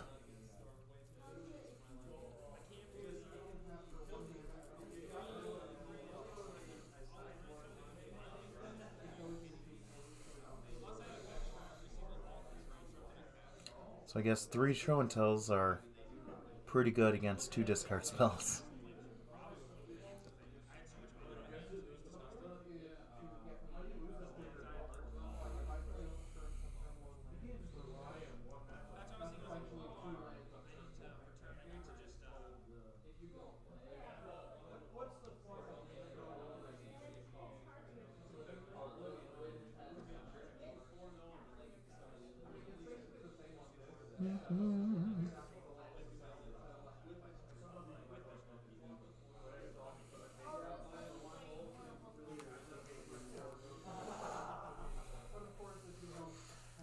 Nick with a Preordain. Scry 2, draw a card. Not to be confused with Serum Visions, which is draw 1, scry 2. Just not as good. Believe he kept them both on top. Noah with Bowl Land, Bowl Island, and a go. No cantrips from Noah. Nick wants to see what's going on. Let's take a look and not know what any of the cards do. Although, just kidding. He is going to Flusterstorm. The Thoughtseize. So you're going to lose a card anyways. There's not really that many options, or not really a bad plan to just counter it. Oh, there's a Ponder. Into Ponder Island.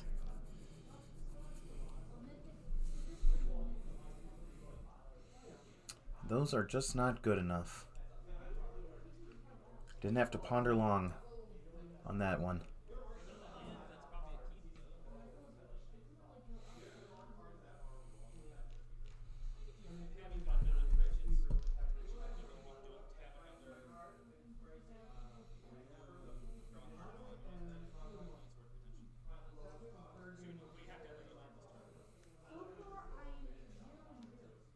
And he drew another show and tell.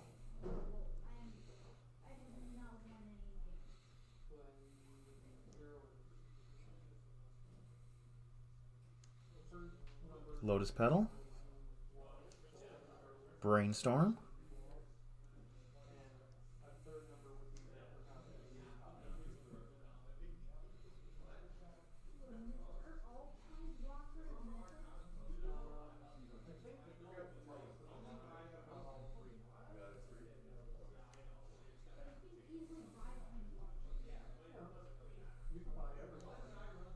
Nick with the fetch land to make it the perfect Brainstorm.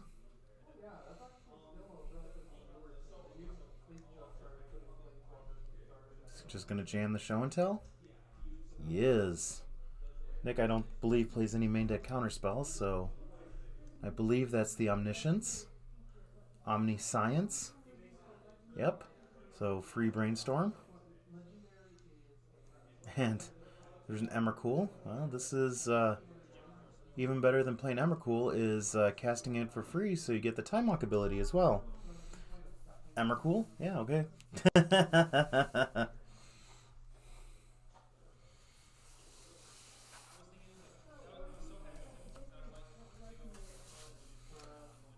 I think Omnitell is a little bit faster combo deck than the Storm deck is. Though I have seen Storm can win on turn 1. Pretty good on turn 2. I believe they're packing it up, packing in. Let us end. So I'm glad they were playing some Legacy on stream. Because at least gave us something to watch. Gave you something to watch. Gave me something to talk about. So, pretty close to round number 4. So I'll see you in a few minutes. Thanks for watching.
Hello, ladies and gentlemen, and children of all sizes, and adults of medium sizes. Welcome to round number 4 of Heroes Welcome, Friday Night Magic, Modern Edition. I still am your host, Brent. We have Julian Curtis, who is of course on Ponza. We have Nicholas Kiszer, who is of course on Turn 1 Hardened scales. Seems pretty good. Julian also has one of his best 1-drops of Turn 1 Arbor Elf. Nick with the Steel Overseer. Turn 2 is pretty good with the Hardened scales.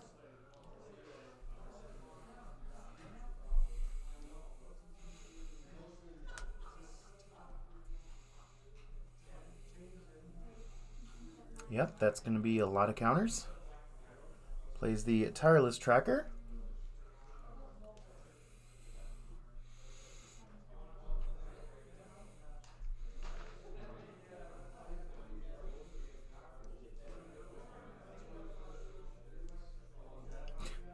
Plays a Walking Ballista.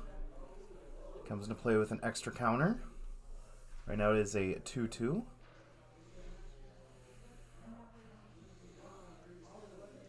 Now it is a 4-4. He's just gonna mow the lawn, as they say. I don't know why I say that phrase. Well, you know, alright. So, Nick Kiszer putting on easy mode with Hardened scales into win.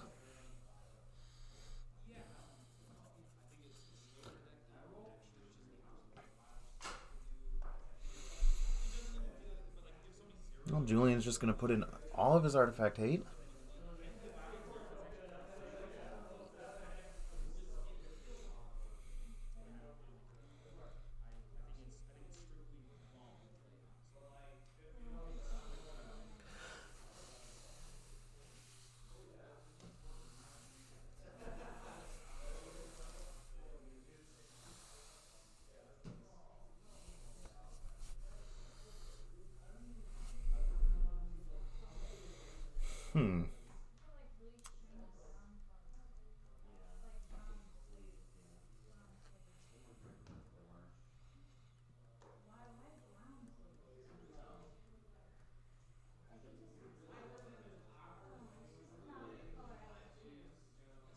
If there's anybody watching who's not already following, just hit that follow button. If you're watching, got to round 4 on the YouTube page, give us a follow.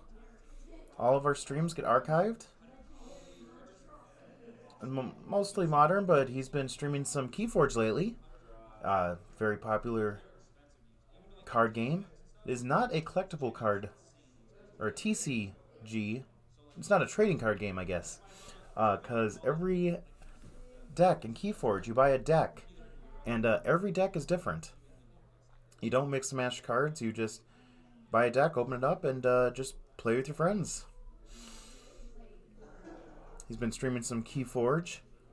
I know my buddy Gary sometimes commentates with me.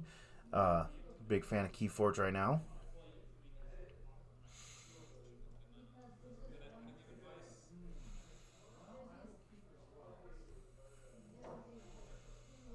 Julian is ready to get this. Really wants his revenge. And Nick's just hoping that he can just do turn 1 Hardened scales into turn 3 win again.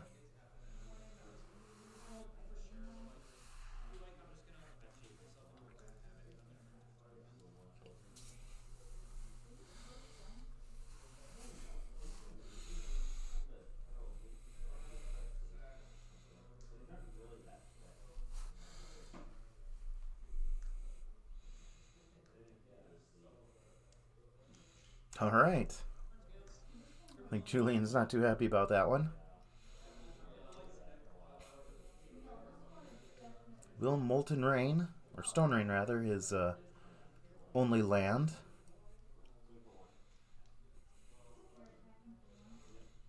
I believe he drew another forest though.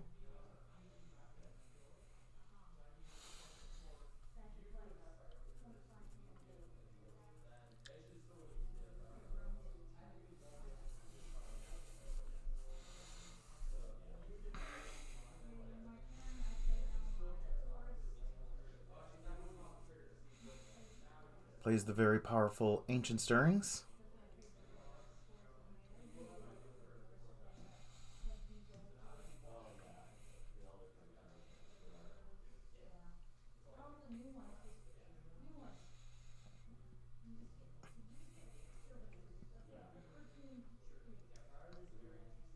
Chooses Mox Opal, though there are no other artifacts in play currently. Well, now there are 2 artifacts with the Welding Jar,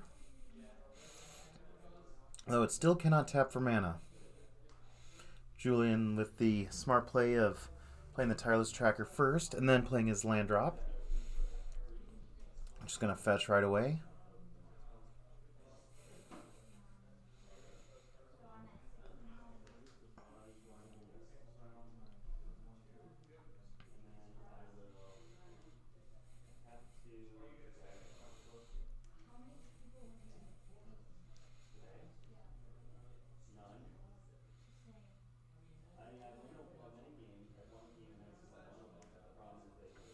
There's the Steel Overseer.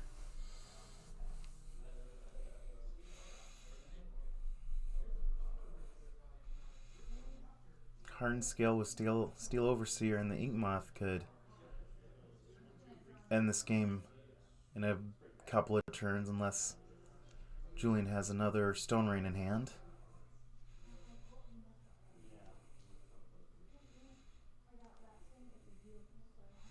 Plays another fetch land. It's a 3rd clue.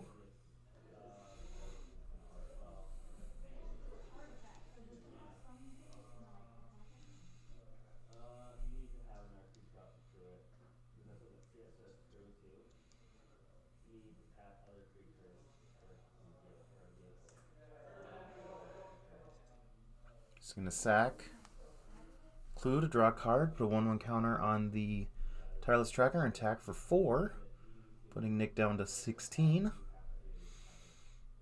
But Nick now with an active Steel Overseer with a Hardened Scales.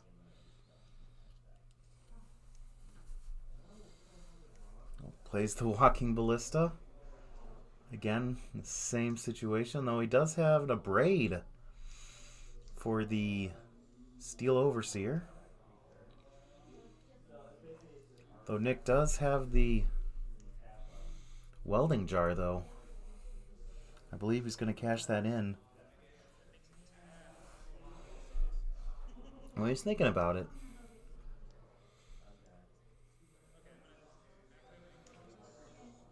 In response, well, he might not. In response, he's going to activate the Ink Moth.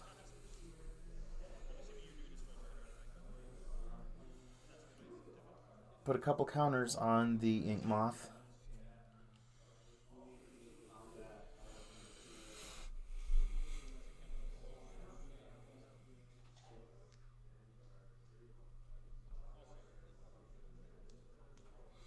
And he will use the Welding Jar to regenerate the Steel Overseer. So regenerate's weird, and the reason why he did it that way is when you regenerate,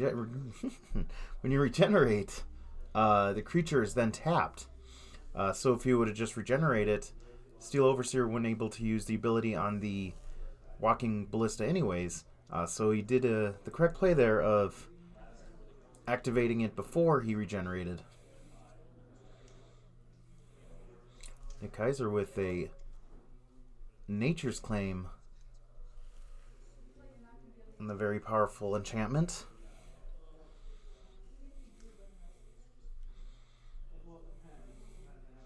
Nick kind of playing his own land destruction spell of sorts. I believe that's a Keswick Wolf Run. Julian might be able to get this in the damage race, but it's gonna be close.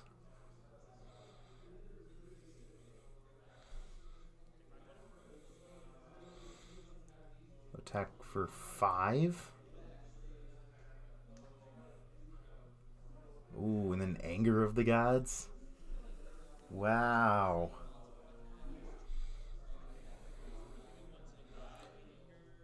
Well, he's gonna do 1 damage to the tireless tracker. Do 1 damage to Julian.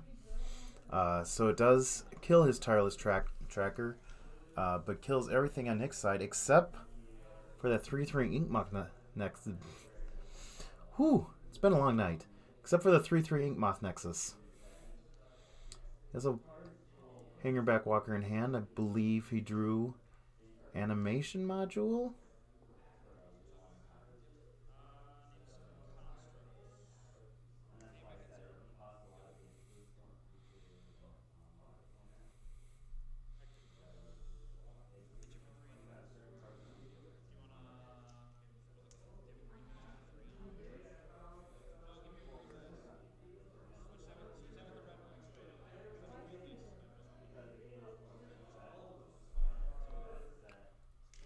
A little confused there.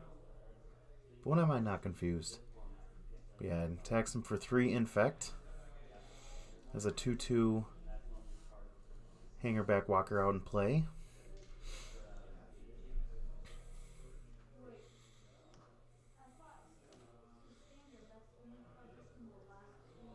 Oh, there's no, he played it that last game too, and I can't. It's Nissa.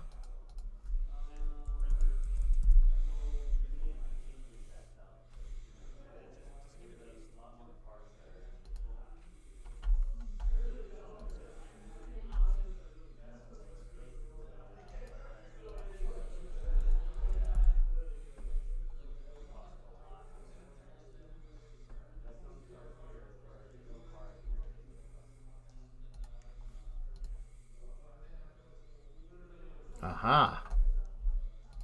Vital Force. Untap a land and becomes a 5/5 creature until your next turn. 5 a creature with haste. Or you can turn a permanent from your graveyard to your hand. And then you get an emblem whenever a land comes into play. Draw a card. Alright, but Nick is still just kind of on the Infect You plan. Oh, Infect for 4 with the Blink Moth, giving a fellow Nexus or something +1/+1.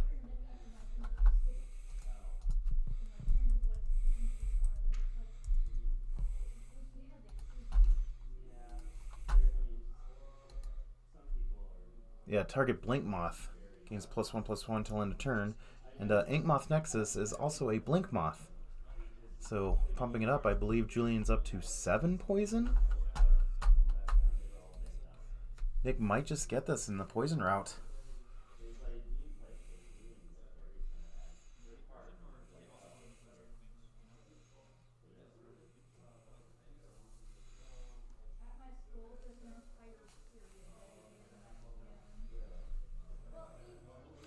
Looks like he is using the Nissa Ultimate.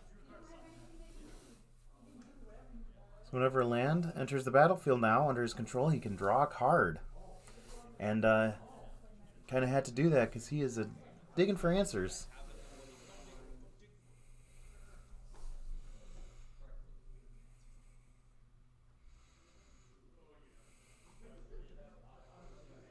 Though I do believe he drew a Stone Rain.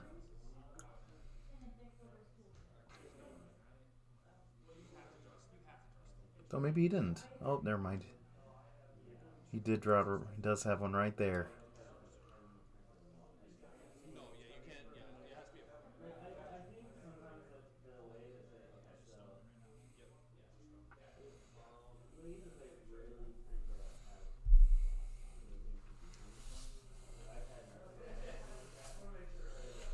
Well, Nick is going to pay 1 mana to put 2 counters on the Hangerback Walker.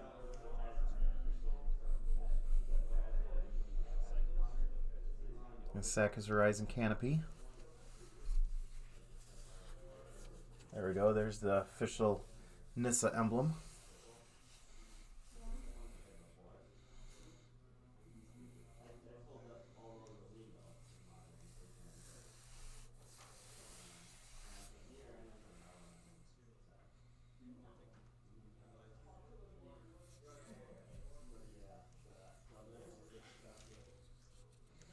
Another Hangerback Walker.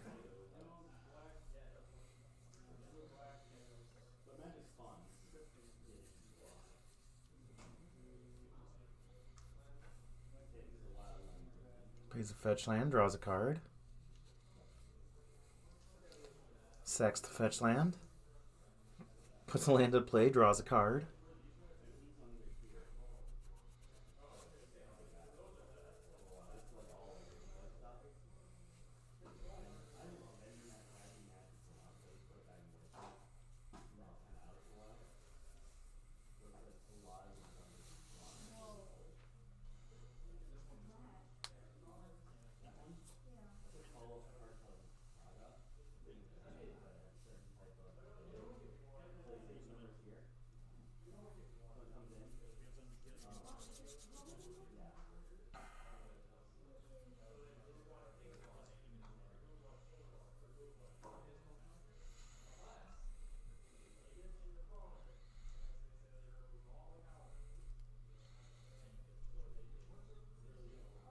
Julian has a lot of mana to work with, but I don't believe he has really anything to do with it.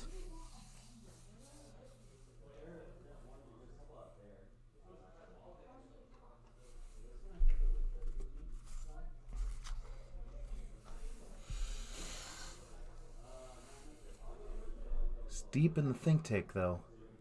Think tank. He is in the tank thinking.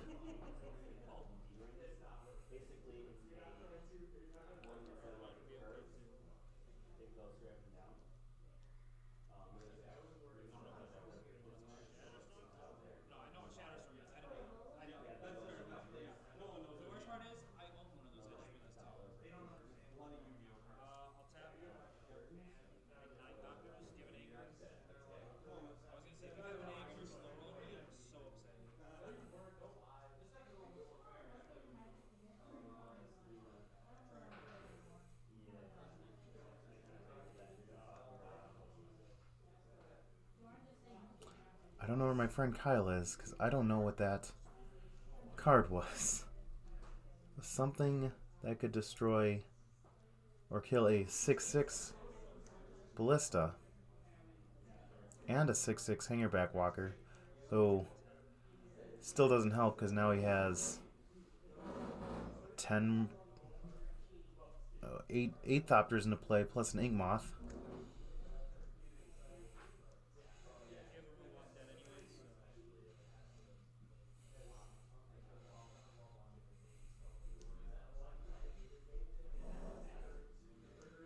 Which is a shame. I'm very bad at the promo cards that Wizards was doing for a while. You are here. Oh my goodness, you're my best friend. It was a Shatterstorm, wasn't it?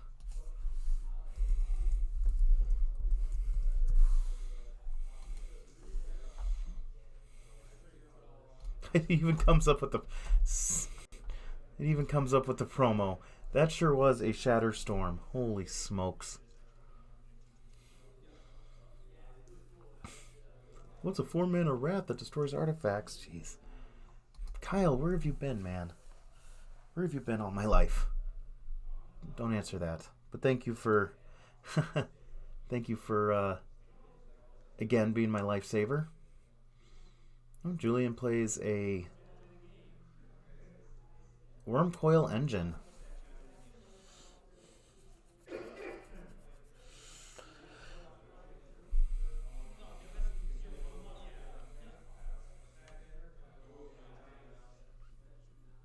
But does he have any answers? Ugh. And the answer is no. The answer to his answers is nothing. So close with that Shatterstorm. So it looks like Nick gets it in 3. Turn 1. Gets it in 2, rather. Showing the power of the Hardened scales. Why, hello. This will be the last time you'll see me. Today. But I will be back. Again for more Friday Night Magic action. Here at Heroes Welcome in Menominee, Wisconsin. Thank you. We had 2 followers, at least that I saw today. I appreciate everyone that follows. Again, if you're on YouTube, make sure you like or follow or subscribe or whatever you do on YouTube. Make sure you follow on Twitch if you're watching. If you're ever on, you can always chat with us. I know I have my good friend Kyle, who is a faithful viewer and chatter, and I appreciate it, and definitely want more people. So, but thank you for watching. Everybody else that followed today, very much appreciate it. So, have a good weekend. Happy Magic.